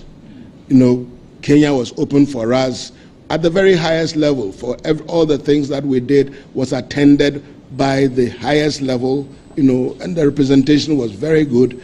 The appreciation of our goods also was very high. And so I think that is a chance to exploit. And the only way we can do that is if we, as a public sector, work very, very closely together. We also need trade facilitation to improve customs and border procedures to facilitate the movement of goods and services across our borders. This is currently a big problem sometimes. 2 years ago, we took a trip, what we call the Corridor Performance Trip, from Abidjan to Lagos. The trip itself took us 4 days. We counted 97 stops. And when we spoke to some of the drivers who go with the goods, it takes them 3 to 4 weeks to get there. A trip that can take 3 to 4 days will take 3 to 4 weeks.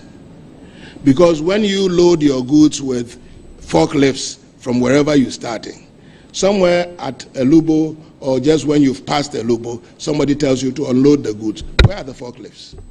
You know obviously what the person is looking for, you know. And they waste your time and everything, but in the process, we are losing money. The country is losing because trade is about cycles. The faster we trade, the more income that we get. And so we need to remove some of those non-tariff barriers.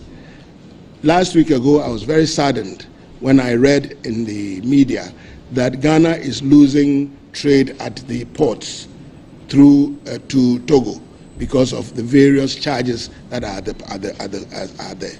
And these are all some of the things, these are policy issues that can be addressed. And so, and once we do that, and once our partners find that, look, even if they give you the goods free, the charges on the goods are more than the taxes they would have taken, then nobody brings their goods to you. So please, we need to work together, all the public services, if we want to achieve success with AFTA. This is a very, very important thing. How do we align ourselves to support trade facilitation processes within the country?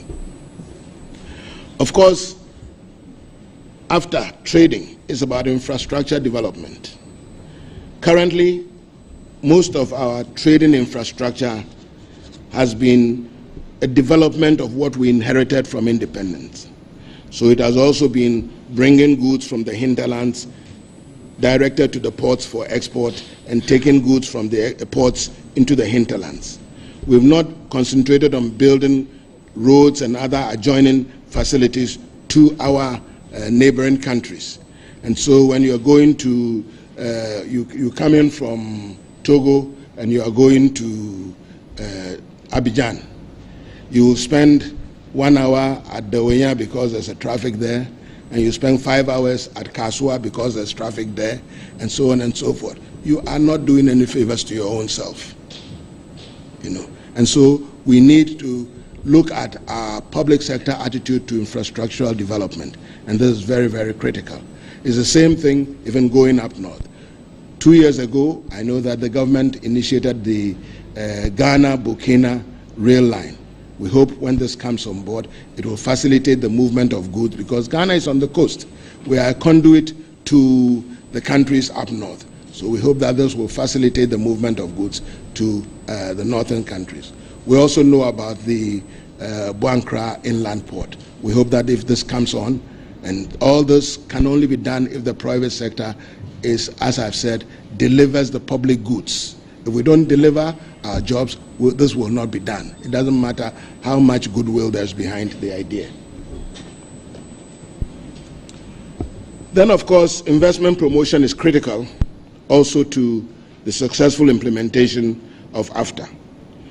We need to develop initiatives that will make Ghana attractive. Twice, thrice this morning, I've heard that hosting the Secretariat makes Ghana the commercial capital of Africa. But you have to be attractive to be a good commercial capital, you know.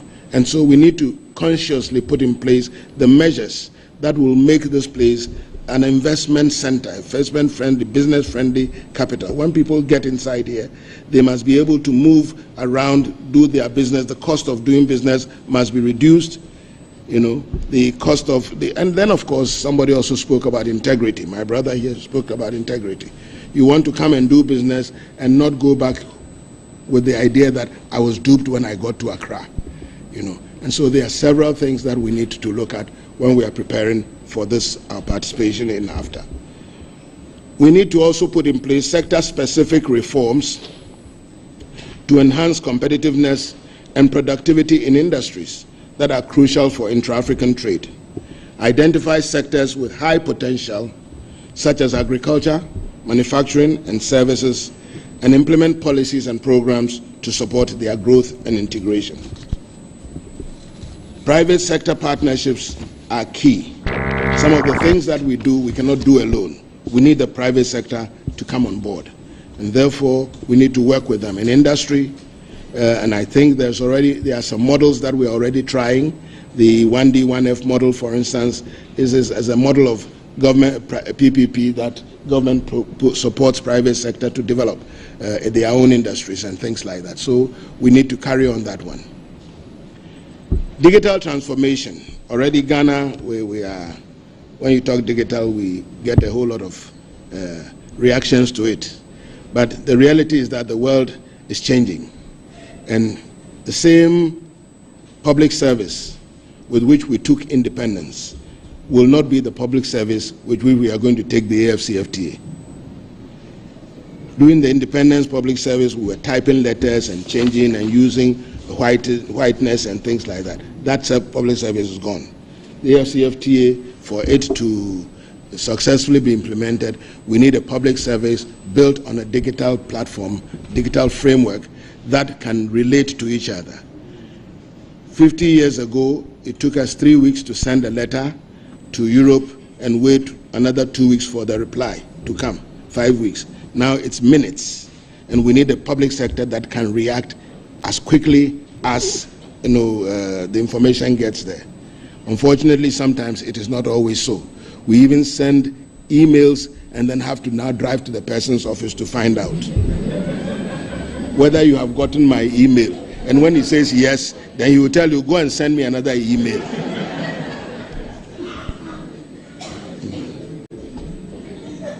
And that is the reality. We go there after 2 weeks if we don't hear, oh, but I sent you an email. Oh, I didn't see, send it again.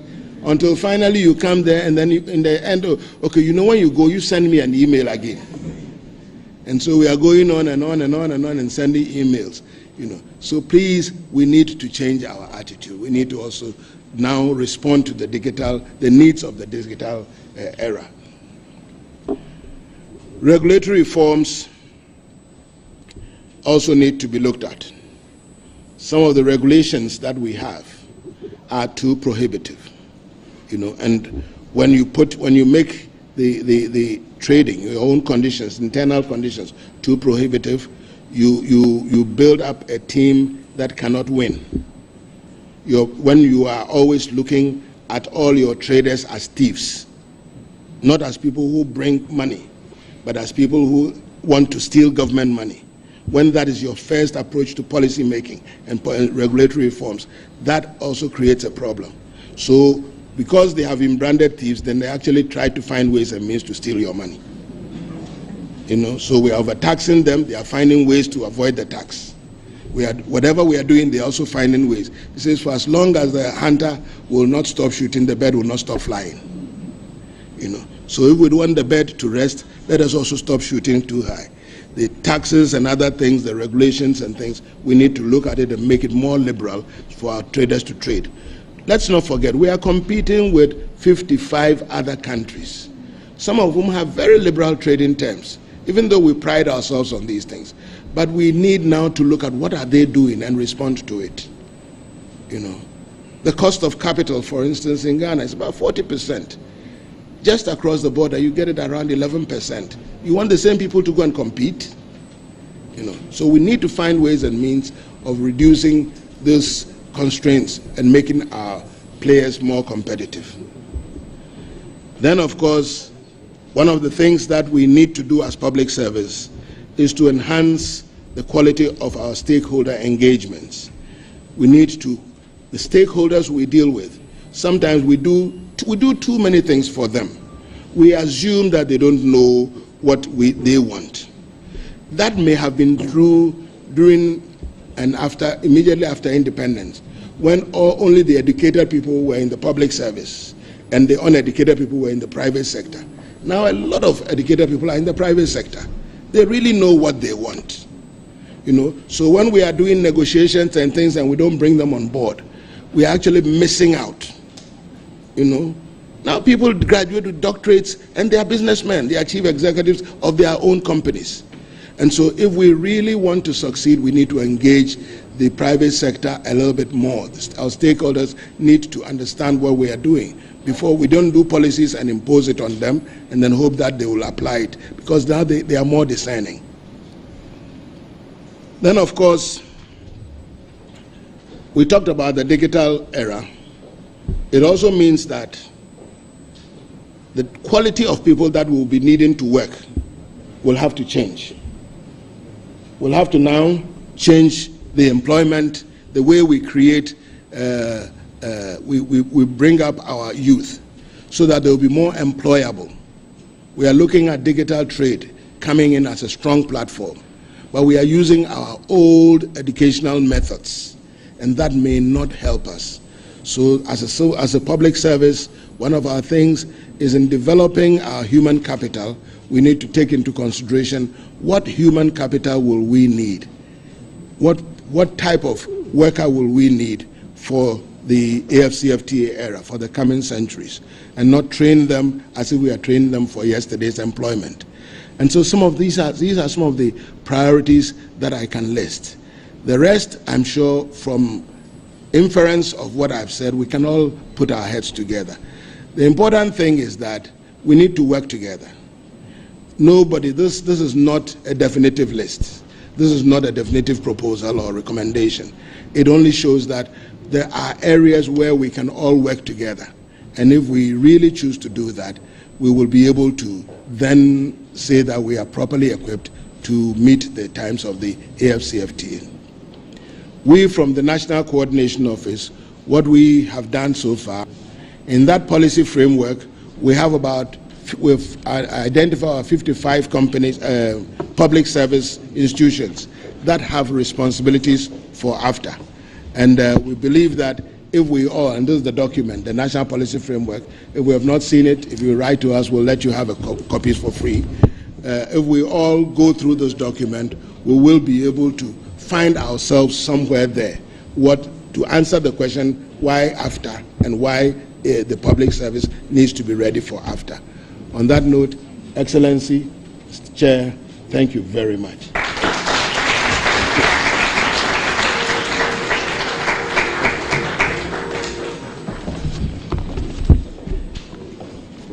Thank you, Dr. Farid Arthur. That's a very comprehensive one to us. One of my takeaways is the business regulatory reforms. And just to inform us here that at the Ministry of Trade and Industry, as part of the 10-point industrial transformation agenda, two of the things that Doctor spoke about that we are taking so seriously is our public-private sector dialogue, and then trying to enhance the business regulatory environment, where some of you here will attest to the fact that we've been engaging with your agencies to see how we can cut down on the cost of doing business in this country. The person spearheading that at the ministry for us is here with us, and I wish to introduce Mrs. Diana Efri Ado. So she has the business regulatory reforms unit at the ministry. We will take a presentation. We've heard a lot from the public sector people, but we are supposed to work together with the private sector. What are their expectations of us? What are their perspectives on public sector support as far as the AFCFTA is concerned? We have somebody that we've been working with a lot as far as this AFTA is concerned. And at this point, I will invite him to do a presentation to us. Mr. David Ofosu Dote, a senior partner at AB and David Africa.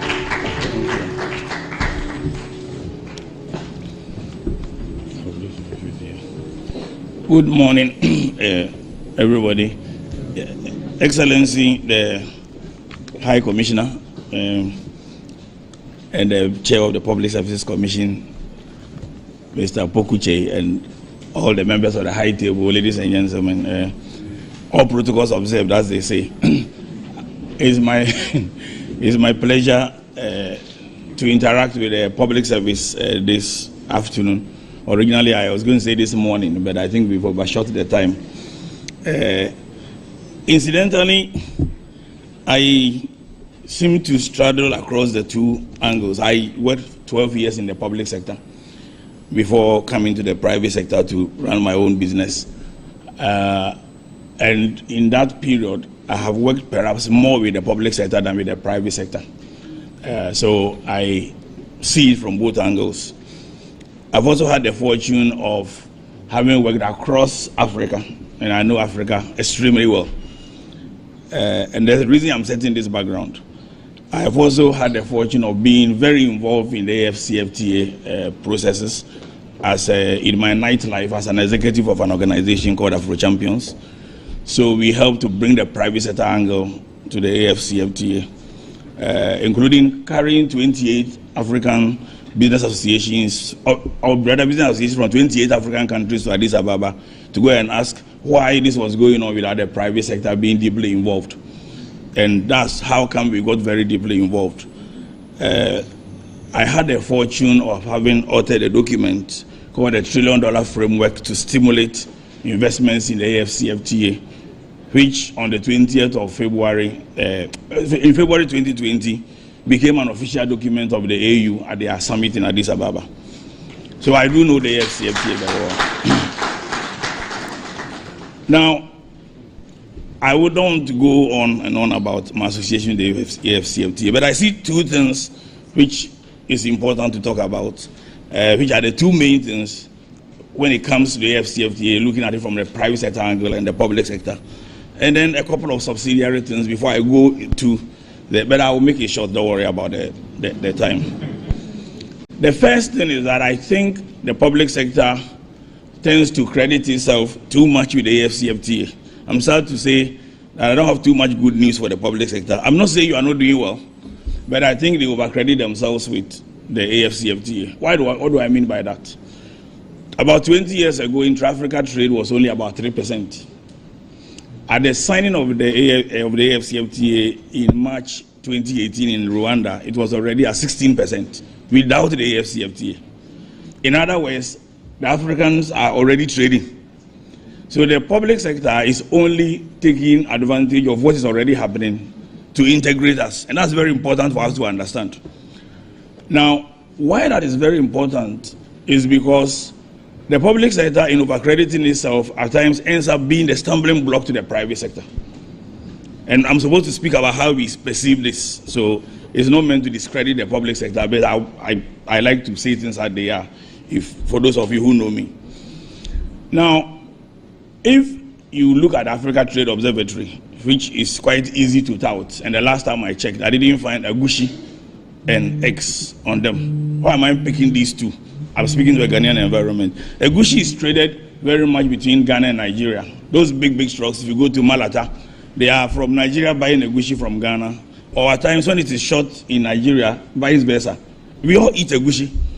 But why is it not being captured on Africa Trade Observatory? Because public servants see the high things, which are the 5,000 goods that they have put in their baskets, which, for example, will meet OECD standards and things like that. And the 80% of the people who eat Agushi is not having their information captured. So as a result, you will see that the private sector will say we don't have access to information.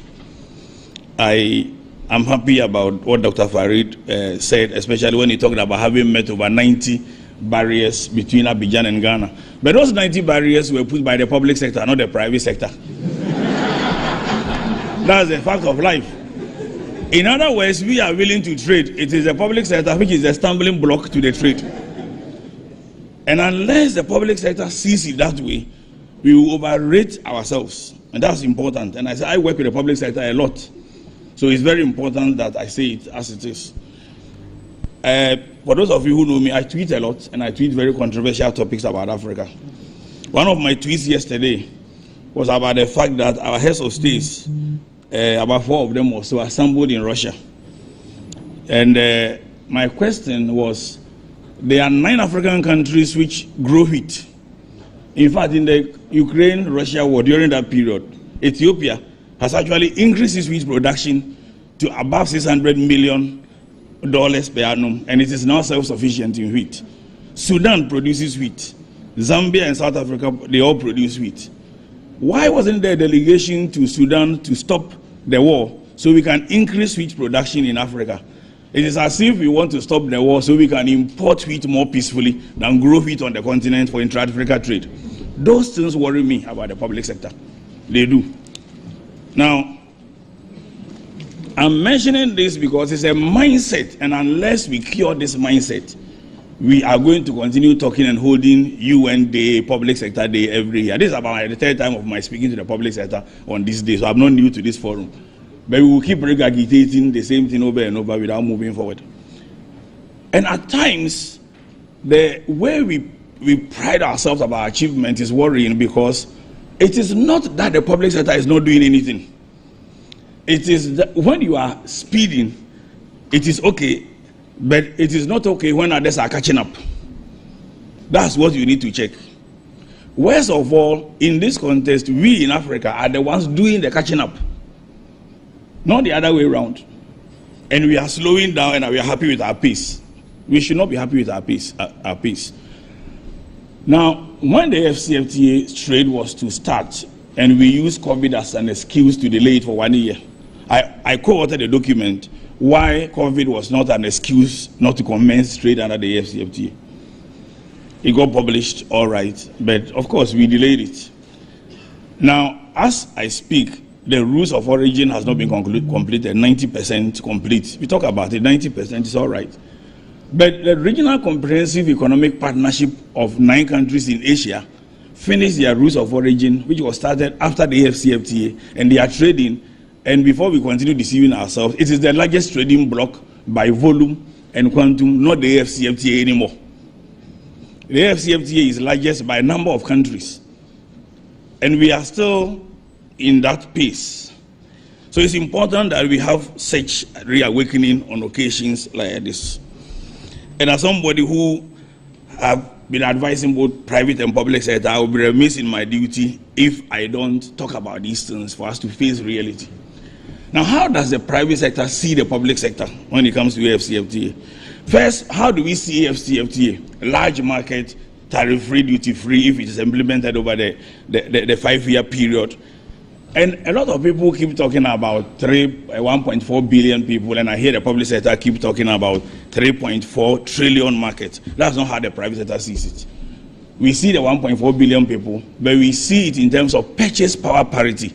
Africa purchase power parity is 6.6 trillion, not 3.4 trillion. It's 6.6 trillion, and you can check the figures. Because for the private sector, it is the ability of people to buy that we look at. And it is how we leverage the trading, and that's what we look at. So if we keep repeating this 3.4 trillion as the GDP, combined GDP, it worries us. Because GDP is not a best measurement of trade, because it includes the trade which goes outside Africa.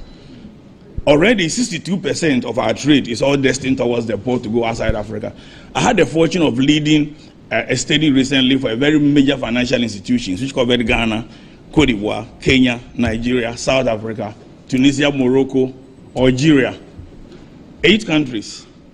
And when the interview asked, do you know about the AfCFTA? The answer is yes. What is your volume of production now? Let's say X. How are you planning to increase your production to meet the AfCFTA? 0. Only 5% of the entities interviewed in these 8 countries were hoping to increase their production for AfCFTA. That's the reality. Now, how do you hope to increase? Are you hoping to increase your production for extra Africa trade? The answer is yes. So, in our minds, we are still more eager towards outside Africa than within Africa. There's another mindset which is worrying. Sadly, that mindset is the private sector mindset. Now, when we let that 28 African countries to go to Addis Ababa, I wrote a letter inviting them. And this is, nobody paid us for that. We use our own money. Private businesses, and I've said this over and over, actually asked us who was going to pay for their hotel and ticket. I'm not kidding you. I made public statements about that. And there are Ghanaians here who also went. I took Ghanaians, Nigerians, everybody. We got an organization called Coalition for Dialogue in Africa to buy their tickets and pay the hotel. At Addis Ababa, I chaired one of the sessions in the same room in 1963 where the people spoke. And I said, if you private sector people get somebody to buy your tickets to come and ask what is happening to the AFCFTA, why do you complain about your governments when they go begging for money around the world? It's the same mentality. Unless we change our mindsets, AFCFTA will remain a very nice policy. And especially for Ghana, we like talking about it because the location is here. I keep reminding us that the European Union is based in Belgium, but Germany has the biggest economy. It's not about location. It's your ability to stimulate investments and trade within the AFCFTA. And it's important we remember that.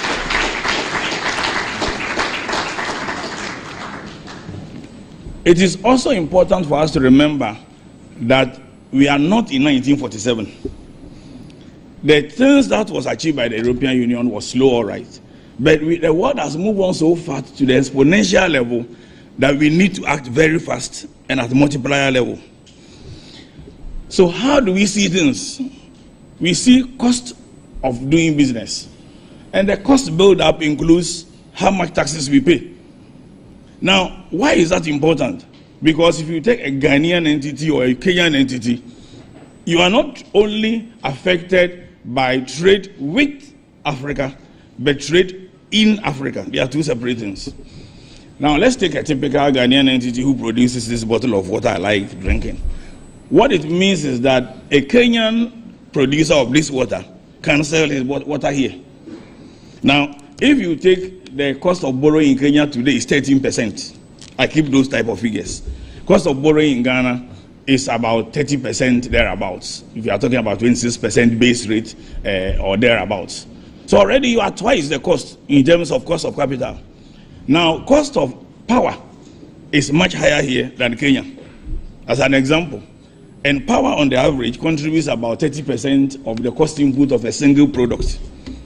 So if you are competing on the continent, you are not competitive. If you remain in your country, the other competitors can come in your country and you will not be competitive. That's a fact. It's how competitive your country is. Did you hear the AGI, Association of Ghana Industry, saying for the want of a better, for the avoidance of doubt, I've been on the council of AGI. Now, I've served on a few councils of businesses in Africa, including Nigeria's Competitiveness Council as the only non-Nigerian member for a 2-year period. Now, you find that business associations lobby governments, and at times governments become impediments or public sector become impediments. Now, AGI issued a statement yesterday complaining about the attempt to reduce tariff on sanitary pads. Now, there are two ways to look at it. Who will complain about making sanitary pads cheaper? Generally, you should expect that sanitary pads should be cheaper for young people, etc. But what AGI simply said is that already the producers of sanitary pads in Ghana are unable to compete with cheap Chinese imports. And therefore, if you remove the tariffs on the imported ones, you are killing your businesses. That's how the public sector needs to look at things. But how is it more expensive? Because the average power producer in China is buying the power at 4 cents per kilowatt hour. And if we are buying it between 30 and 90 cents per kilowatt hour, we are not competitive. It's as simple as that. And therefore, if Parliament approves taxes as a private sector, I see it that it is affecting my cost of production. It's as simple as that. The other thing we see are the things like transport, utilities, etc., how they go up. Then we talk about value addition. Yeah, value addition opportunities have been created by the AFCFTA, but there's not a single special economic zone in Ghana. A lot of us have been talking about this for a period, and we've been dragging our feet. We do have free zones, But I'm talking about special economic zones. My friend from Ministry of Trade is smiling. He knows we talk about this. And I know the policies are there. The policies are too many. We want to see a special economic zone, because then the government can target incentives to people who are located there. Then you will say, if you are importing sanitary pads, maybe you are smuggling it to another neighboring country. But if you are located here, then you can get the incentives. Until we do that, we can't even promote our industries. That's how private sector would like to see these things. Again, Dr. Farid talked about championing industries, and I heard about 65 people who went with public sector, etc. And I know they are doing very well. I follow everything they do. I came to see Divine and all that. So that's fine. The last time I was in conversation with the Kenya Association of Manufacturers, CAM in Nairobi, we were promoting a relationship between CAM and AGI and others. So the African businesses are eager to work together, and they are happy when they see public sector trying to do all those things. What is not happening is that we are not engineering sources. Toyota, Suzuki, Mitsubishi, name them. They were engineered by the Japanese. They were engineered, consciously engineered to become globally competitive, continentally competitive. How many Ghanaian entities have been engineered to become competitive? Maybe, I don't know. But I have offices in 5 countries in Africa. We are opening the 6th before the end of this year. And nobody has spoken to me about engineering the sources in Africa. We did it ourselves. And we have 160 employees on the continent. And that's a services sector. And I'm yet to find one Ghanaian enterprise who has said that the government is engineering me. I am aware that some companies become successful and fall according to who is in power. That is not what we are talking about. We are talking about an enduring enterprise that is engineered and survives. Today, Dangote has opened his factory, and I tweeted about it. Dangote commissioned, did the salt cutting in 2013. And commissioned it 2023, 10 years later. In some countries, by that time, I'm sure the factories will have been stopped, reopened. It is the largest single train refinery in the world, and it spanned 3 separate presidents. That's the kind of thing that we should be thinking about doing if we want. You need to engineer globally competitive companies. That is how Samsung was engineered. That is how the Chinese do it.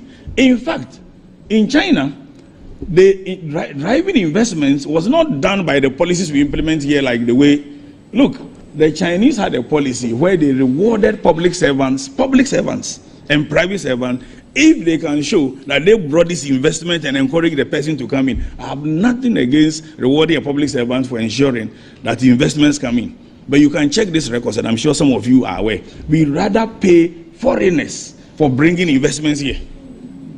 Yes, those are the things we should stop. That discourages our Ghanaians from encouraging investors to come, so they become impediments. The Chinese did the opposite. And those are some of the things we need to look at. We also don't follow trends. I'll give you a couple of statistics. Africa food import was $35 billion just 2 years ago. It's $110 billion now, and trending towards $150 billion in a couple of years from now. I'm here to see any conscious publication or advert from the public sector on how our food packaging industries can take advantage of this massive growth. Another example is, I see Statistical Service publish a lot of data. Very good, we like them. The last time I saw some data relating to goods on the shelves, made in Ghana goods. It's beginning to trend, and perhaps it's followed the example that Confidence and a private organization said. But we need more very private sector focused data. One example is that we don't have anything called consumer sentiments. Consumer sentiments in any country that want to really grow take data on consumer sentiments, which is simply how are consumers thinking of spending over the next 5 years? Because that is the data that enable me know that I have to increase the volume of what I'm producing because people are seeking to spend in this way. So otherwise you'll be telling me census, etc. And the politicians use the census to determine where to put projects because that is where votes are. And I don't have information as to where to increase factories because that is where buyers are. That's the important thing. I mean, look, I'm one of the people who say that African politicians are very strategic. Anybody who says African politicians don't have strategic thinking is wrong. To stay in power for 40 years, you must be very strategic. You must be very, very strategic. And there are 3 countries I can mention off the top of my head whose presidents have managed to win elections for 40 years, right? But the strategy is focused only on winning elections, not on solving the problems of the people. And the public sector need to be feeding to the politicians. They need to have strategy that liberates the private sector to be able to do business. So you can measure it in the trade observatory. That's how I think. Now let me take the pillars that and let me give you one more trend, the aluminium sector. And I've talked about this. Aluminium and iron ore sector is one sector, 2 sectors that this government has done extremely well. And where praise is due, we must praise in terms of value addition policies, etc., etc. But we need to go further, especially in the aluminium sector. Ghana has got such a big advantage on the aluminium sector, and I've been talking to several people, including the former Minister of Trade, the one before him. I've not met the current one yet. If we created an economic zone for aluminium only, if you have an aluminium only, talk to those who fabricate aluminium. They can't have, their market is being demanded in Togo and the rest. They can't meet their demand. And yet we have no special place for them to congregate them. And almost everything, we have it. So by the time GIADEC manages to add alumina and fill the gap to now have Baku plays real role, we will now be looking for the aluminium special economic zone. We need to create it now and stimulate. I made a recommendation that to solve the problem, we can create a sinking fund for that sector only. And I was part of a study that established that if Ghana did aluminium right, this is why I praise the government for having at least changed the law and do the value addition process in place. We can, in 20 years, increase the economy to $1 trillion. The studies have been there and it's been confirmed over and over and over. But these are low-hanging fruits that we are not watching the trend. Okay, now let me talk about the reform in the public sector, and I can see Mr. Pokuche here, a good friend of mine. From 2016 or 2017 to 2020, 9 reforms. Interestingly, those reforms included 2 things I want to talk about. One is a focus on the private sector. All the policies have been done. But again, I will give a score on policy issue shortly before I conclude. All the policies have been done. But when it comes to adopting and using government policy, the private sector is extremely weak. There are several government policies that it is not the fault of the public sector, but the private sector doesn't actually take advantage of it. Because some of them even believe, oh, this one, when you go, it's only the politicians and etc. So they don't even make the attempt. Now, I go everywhere. I speak. I'm critical of everybody. But I still do government work. I think it is time the public sector tell the private sector when they do policies that we want to also measure you by how many of you actually worked here to take advantage. Look, Ministry of Finance once issued a policy, I don't want to talk, and when I went to the desk to speak to the person in charge, he said, you are the first Ghanaian to come here. Everybody who had come there was a foreigner from Europe. It's pathetic how we don't take advantage of the policies that, we implement. So that we need to do something about it, because the public sector exists for the private sector to thrive. So it's important we do something about it. Now, there is access to information challenges as well. So there are times the information is there. When you are looking for it, it is so difficult. I once called one organization and I asked them for the weight of a particular product that they deal with. I was almost asked to bring my grandmother's birth certificate before I would get the information. Then I Googled and found out the information was there. I'm like, but why were you asking me so many questions if the thing was already on Google? So we make it difficult for the private sector to have access to information. And at times, some of the public sector protocols to have access is also difficult. Then decision delays in making approvals for applications are some of the things we need to deal with and improve on. I think the public sector should also increase the frequency with which they engage with the private sector. And I have had occasion to tell my fellow private sector friends, your Ministry of Trade is not the only sector you should deal with. we seem to like to go to Ministry of Trade only. Every ministry is having one form of, so maybe what should be happening is that the Ministry of Trade should be, as much as possible, having frequent engagement where they bring other entities. And again, Dr. Farid gave a very good example. Actually, it's the first time I'm hearing of different public sector entities working together. The silo thing, I don't know how you can cure it, but it's really, really something which is worrying for us in the private sector. So I think it's something worth talking about. Now, to cut the time short, I will give you a score of how I see the public sector from a private sector angle. Now, if I look at, and I've put a 10 points, which I wrote just listening to all the speakers here. So the score is in pen, right here.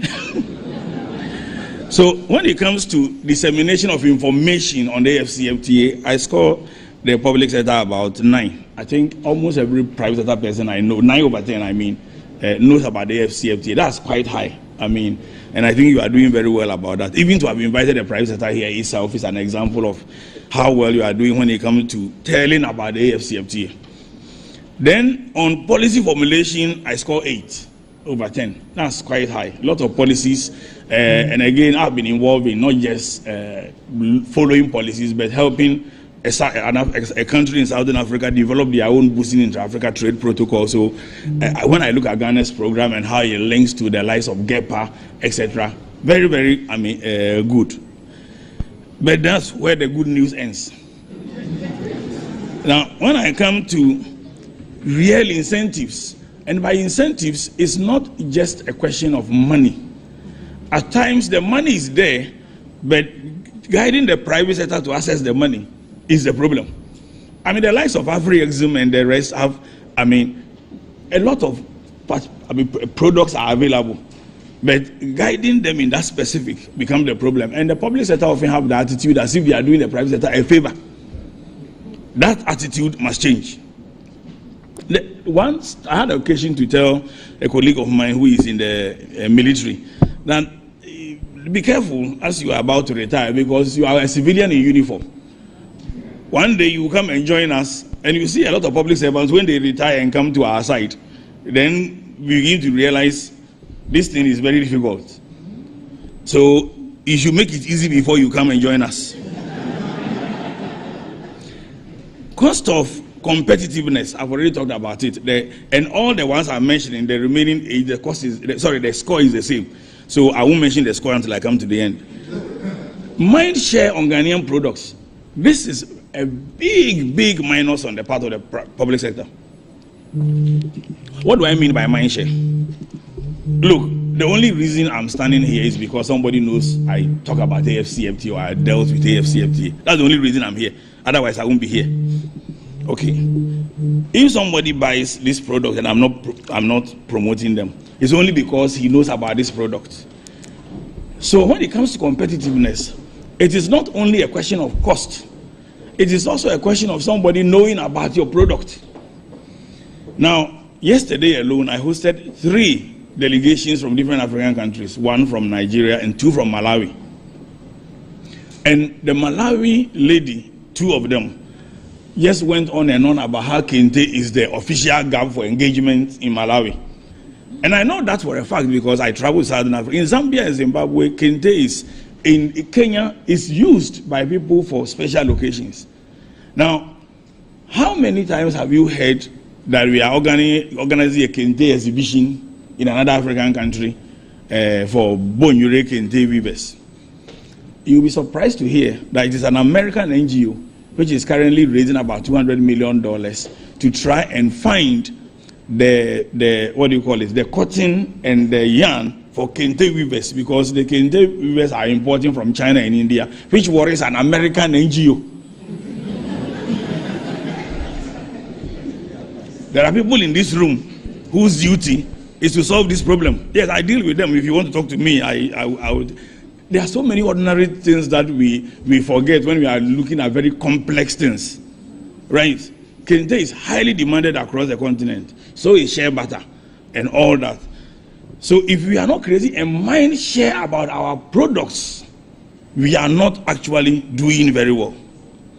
And at times we make it too complex. There are some things that Ghana is so known for. I don't know how many of you know this, but I, standing here, ordinary me, I'm not the one who started talking about Ghana as the center of the world. You can check it, you can Google it. From 2010, I started talking about, I actually wrote a memo to presidents, some of which were never read. So the first time I heard that the vice president was talking about it was when the 2017 they went to China. And I said, well, somebody is beginning to listen. However, I don't think it is being used the way it has to be used. And this nation, the public sector, borrowed huge sums of money to turn Ghana into a gateway. I've been saying it. If God put you at the center of the equator and the Green Meridian, and you call yourself a gateway, you have a problem. You want to move from the center to the gate. And we have still not understood it. We have still, it's a mind share, it's a mind issue. Now I'm referring to it because we forget that there are areas that as Ghana, we have no competition at all. Who competes with us with Kelewele? It may sound as an ordinary thing. If somebody had the power, every single airline coming to Ghana should be serving Kelewele in the aircraft. That is what Ethiopian Airline does. You must eat injera. And you popularize it. That is when what the Chinese did. There is no single city on earth where there is no Chinese restaurant. Cuisine alone is enough to add to our GDP. Shito is exclusive to Ghanaians. Shito, just Shito. There are people who do Shito here. How much have we promoted Shito? Now, one of the most brilliant ideas ever propounded in this country is a year of return. Brilliant. By January, people are trying to get their December tickets to come to Ghana. But how have we leveraged it beyond the visit? We are not letting them eat Shito. We are not telling them eat Kelewele. We are not creating cuisine culture so that we can popularize that.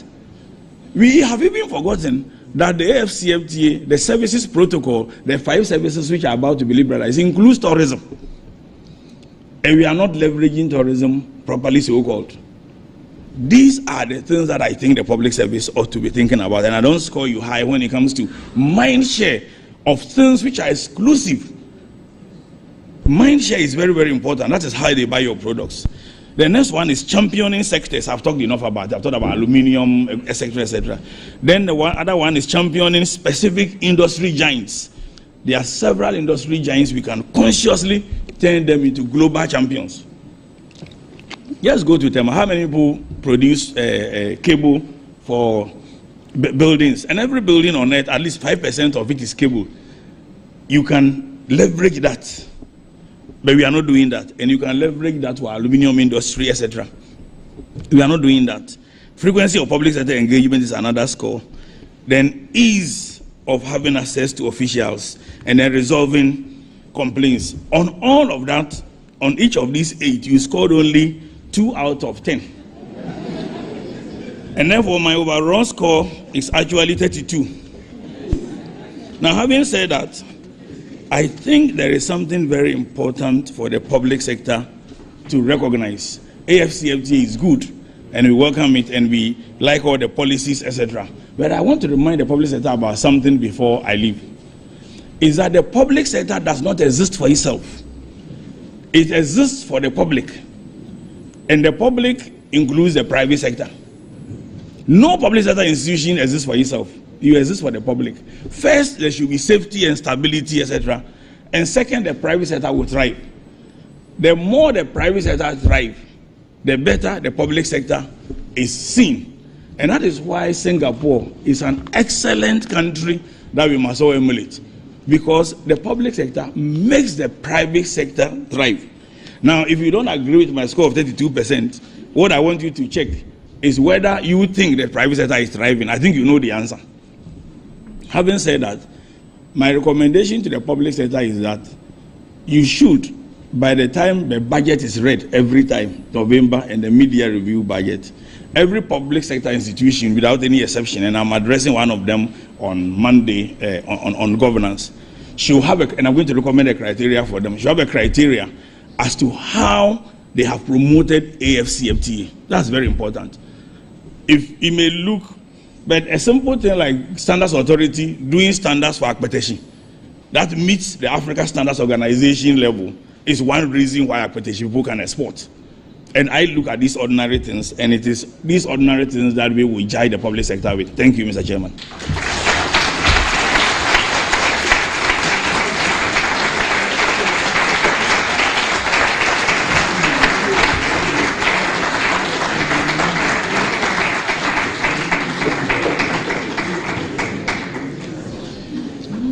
Hey.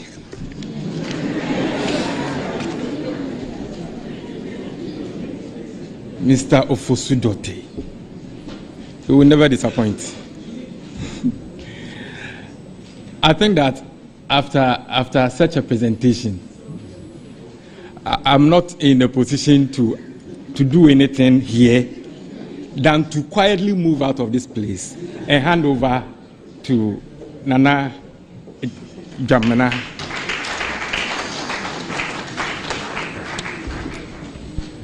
Thank you. Anytime I hear Mr. Dorotey, I don't know to say whether I feel depressed or I feel excited. And I hope we will listen to him more, because I'm supposed to be taking questions from you. The good thing about my portion is that I just take comments and questions, and the people who spoke will answer.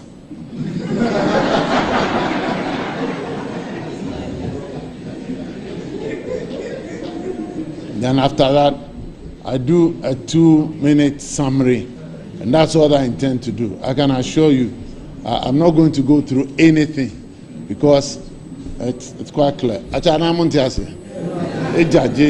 Great.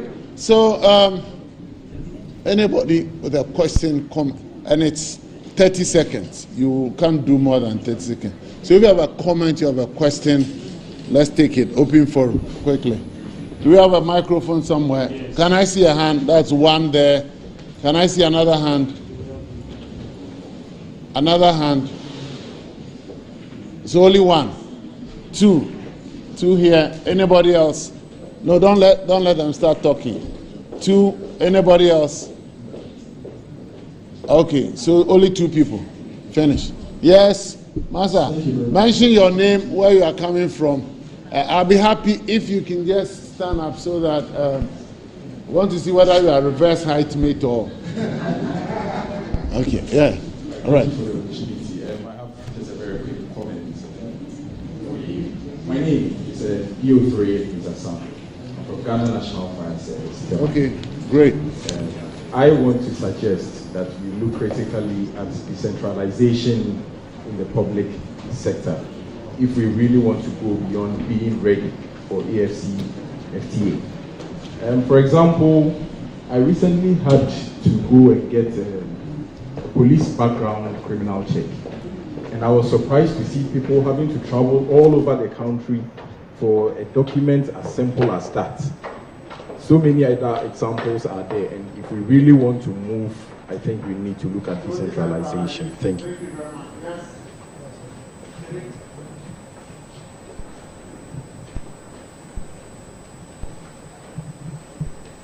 Okay, thank you. My name is Frank Ankuma from the Ghana Shepherds Authority.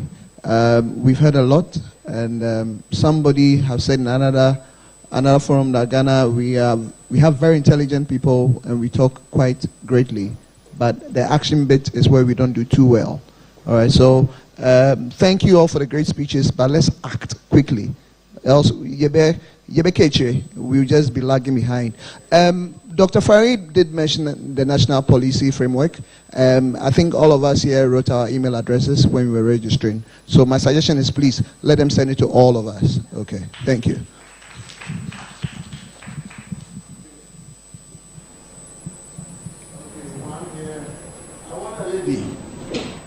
Can I have a lady? Thank you. Yes. Thank you, sir. My name is Osai from the Internal Audit Agency. Thank you very much, Mr. Ofosu-Dorotey. About the private sector not taking advantage of government policies, I mean, that is our challenge. Government introduced the electronic procurement system, expecting private sector to take advantage. You float a tender, and nobody would respond. You have to refloat. So I think the private sector would also have to do a lot more to acquaint themselves with the public sector processes. The economic zones, I cannot agree with you there, but I saw it in Morocco and it is working so well. My question to you is, how can we as a country take advantage of that? Where do we start from? You mentioned the aluminium industry, good. But then how do we start with that economic zone? It is critical, it is important, it's working so well in Morocco, and we can take advantage of that. How and where do we start from? Thank you. Thank you, Eric. Yes, at the back there. Go. Yes. Yeah. Somebody did time and motion studies. Yeah, my name is Mausi Dake. I'm from National Security, Ministry of National Security. Mine is just a I did not hear your name, please. Mausi Dake. Mausi, yeah. Yeah, from National Security. Okay. Mine is just a comment. And we entreat all African governments to take the barriers down. If we take the barriers, the trade barriers, if we take them down, the private sector will flourish. And then we, the public service people, will also contribute to their well-being. That's all I wanted to say. Thank you.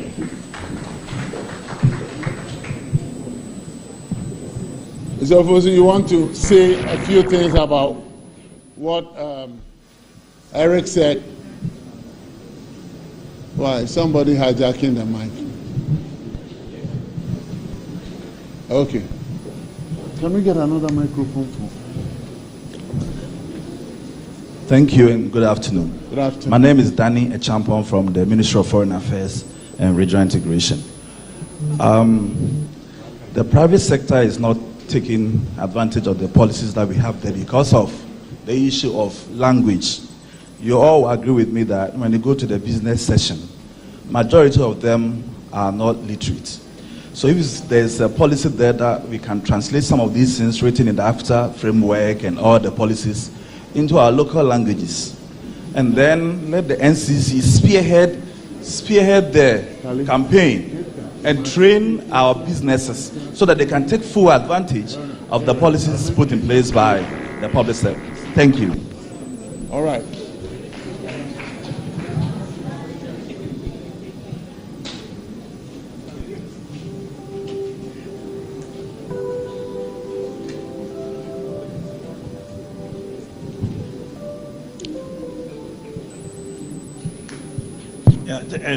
Thank you for the question.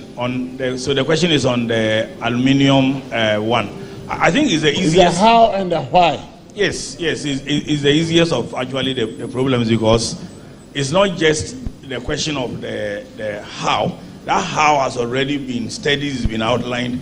Indeed, again, I don't want to go into the details because the entity in charge is not here, to the best of my knowledge. There is even land earmarked for it with all the facilities that is easy to put in place. At times, we just don't realize the linkage between some of the things we are doing and these things. So, for example, the automotive industry policy that we have will be enhanced if we are able to do this. The law has already been passed by the government. The policy is in place. It's a question of the study has been done. It's a question of simply doing it. So I don't think there's anything more to do than a decision and a commitment of resources to it, maybe in the upcoming budget or in that of next year. Thank you. Thank you. Good people, by way of summary,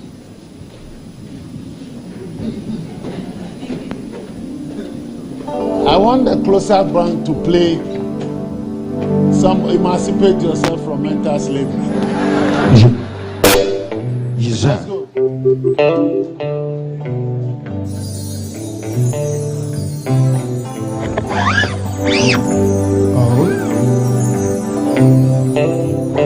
Emancipate yourself from mental slavery. Old pirates, yes, they robbed. Certain to the merchant ship. Minute have they took I from the bottomless pit. My hand was made strong by the hand of in this generation triumphantly. Won't you live to sing these songs of freedom? It's all I ever had. Redemption song. Redemption song. Emancipate yourself from mental slavery. Not myself can free over mind. Ooh, I've no fear for atomic energy. None of them can stop all the time.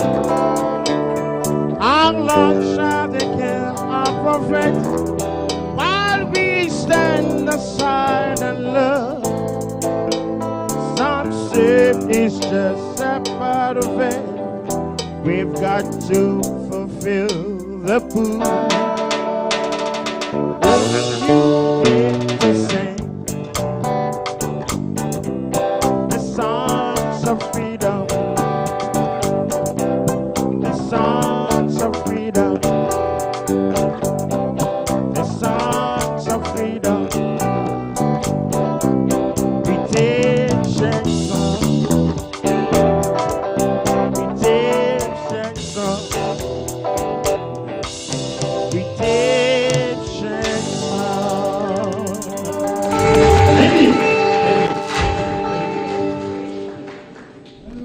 So, ladies and gentlemen, brothers and sisters, that's my summary. I'll now invite the chairman of the Public Service to give a closing remark.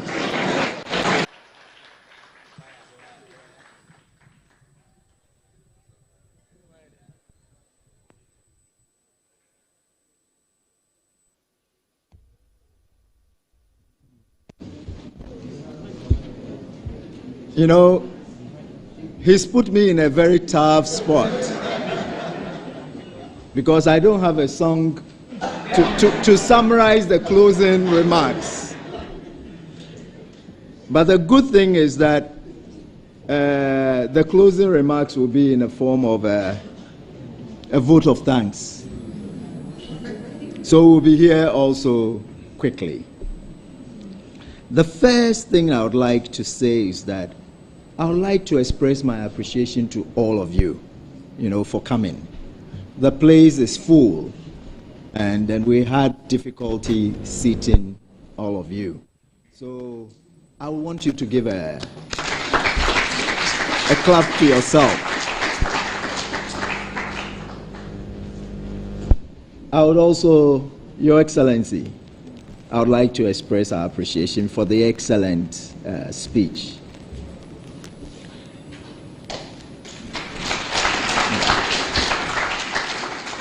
Mr. Pukuche,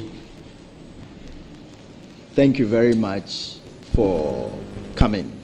And please extend our appreciation to the senior presidential advisor. In fact, I went to his office and he was willing to come.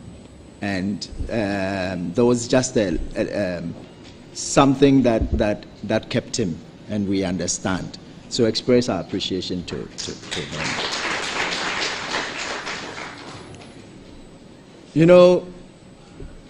He talked about reverse. This is not reverse osmosis. It's reverse height.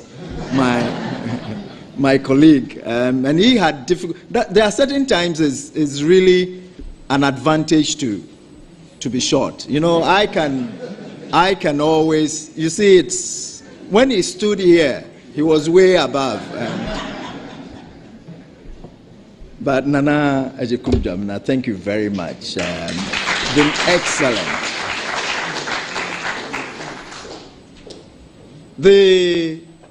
My only regret is that, the song that he played was so good, but, we only have only about 10% of the chief executives here and the chief directors. I understand that there are about 240 entities.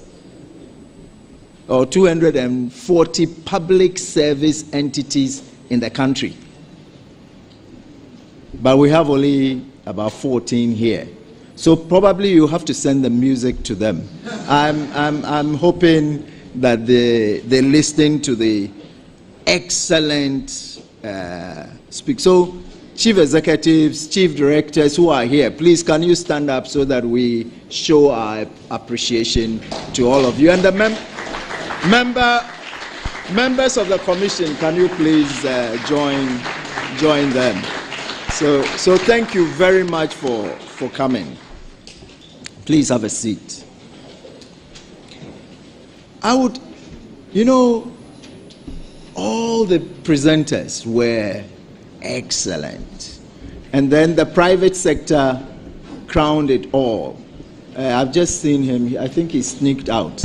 But send my appreciation also to Mr. Ofosu Dote. I knew him. He was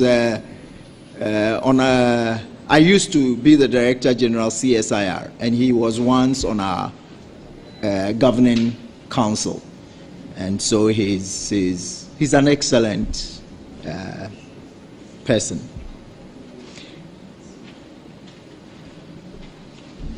I've seen CSIR because I was there, so can you give me a wave? Yes. To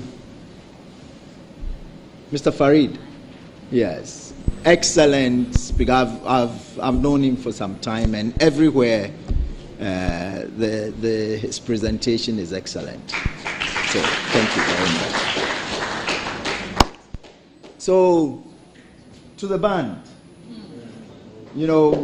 excellent. I didn't know that we had such a good band. We should have given us a few, so that we dance on our feet. But so can we give them? But I think we also are live on national TV, and couldn't have done that without the media. So can we all show our appreciation to the media? Thank you very much. Thank you. We appreciate all that you have done.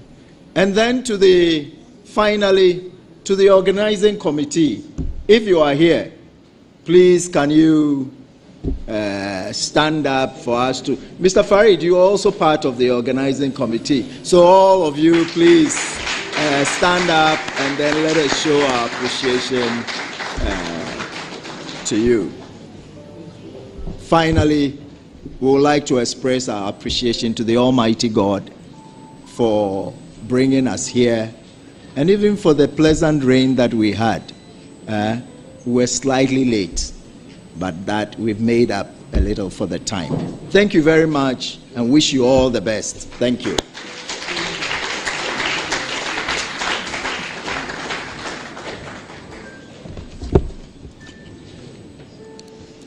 Chairman, we equally thank you for how far we have come and for the efforts you have put into making this day a reality. Thank you very much.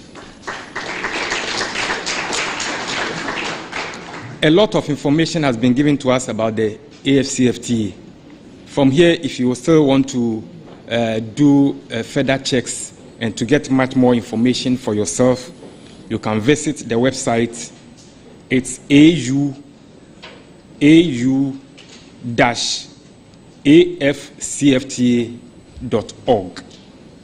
au-afcfta.org. And you can access a lot more information also from there.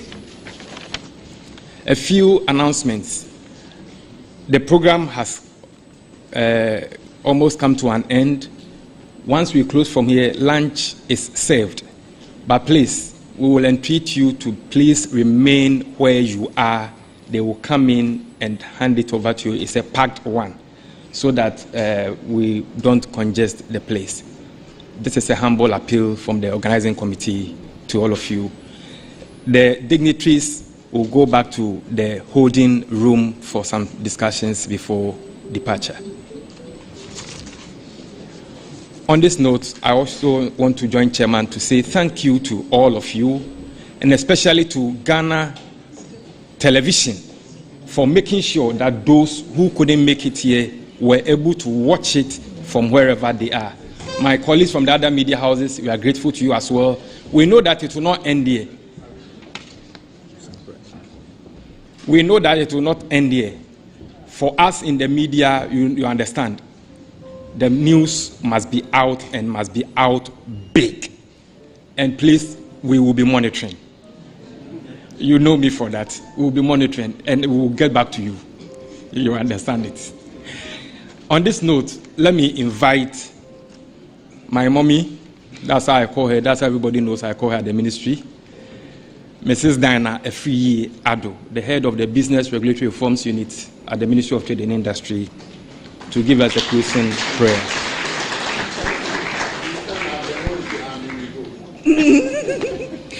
Okay. Thank you, colleagues, and thank you, Excellency. Please, can we be on our feet?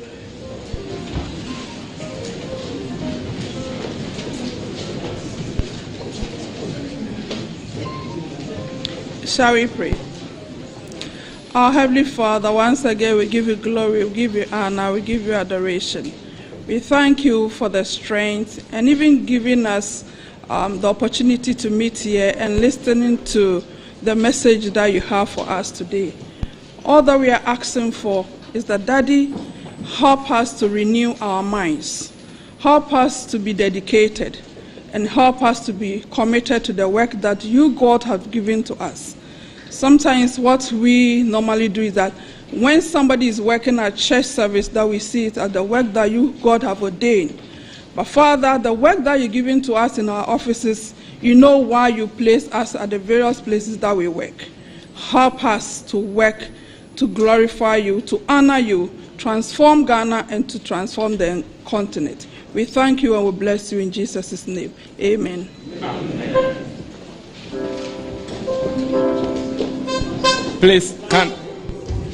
Please, can all the presenters, those who did the presentations, humbly join the dignitaries at the high table for a group photograph.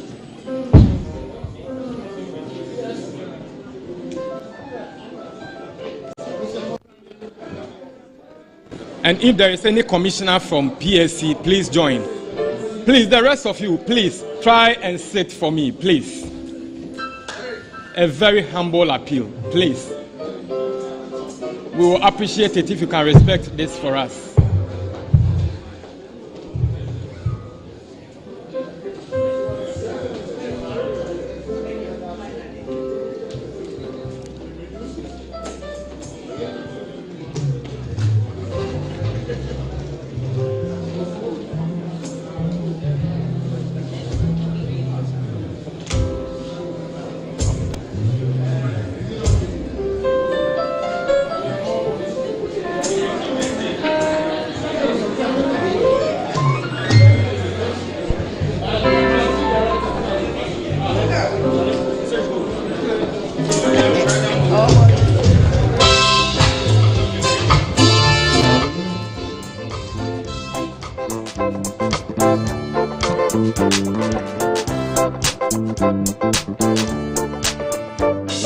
With our Brazilian coffee, things so self-barbarous, so they have to find those extra cups to fill.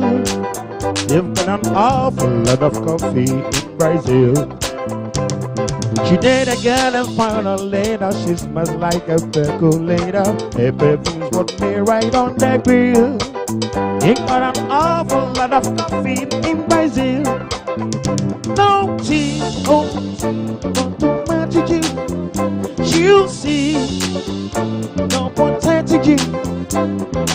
All the farmers in Africa say the politician thought I was a king of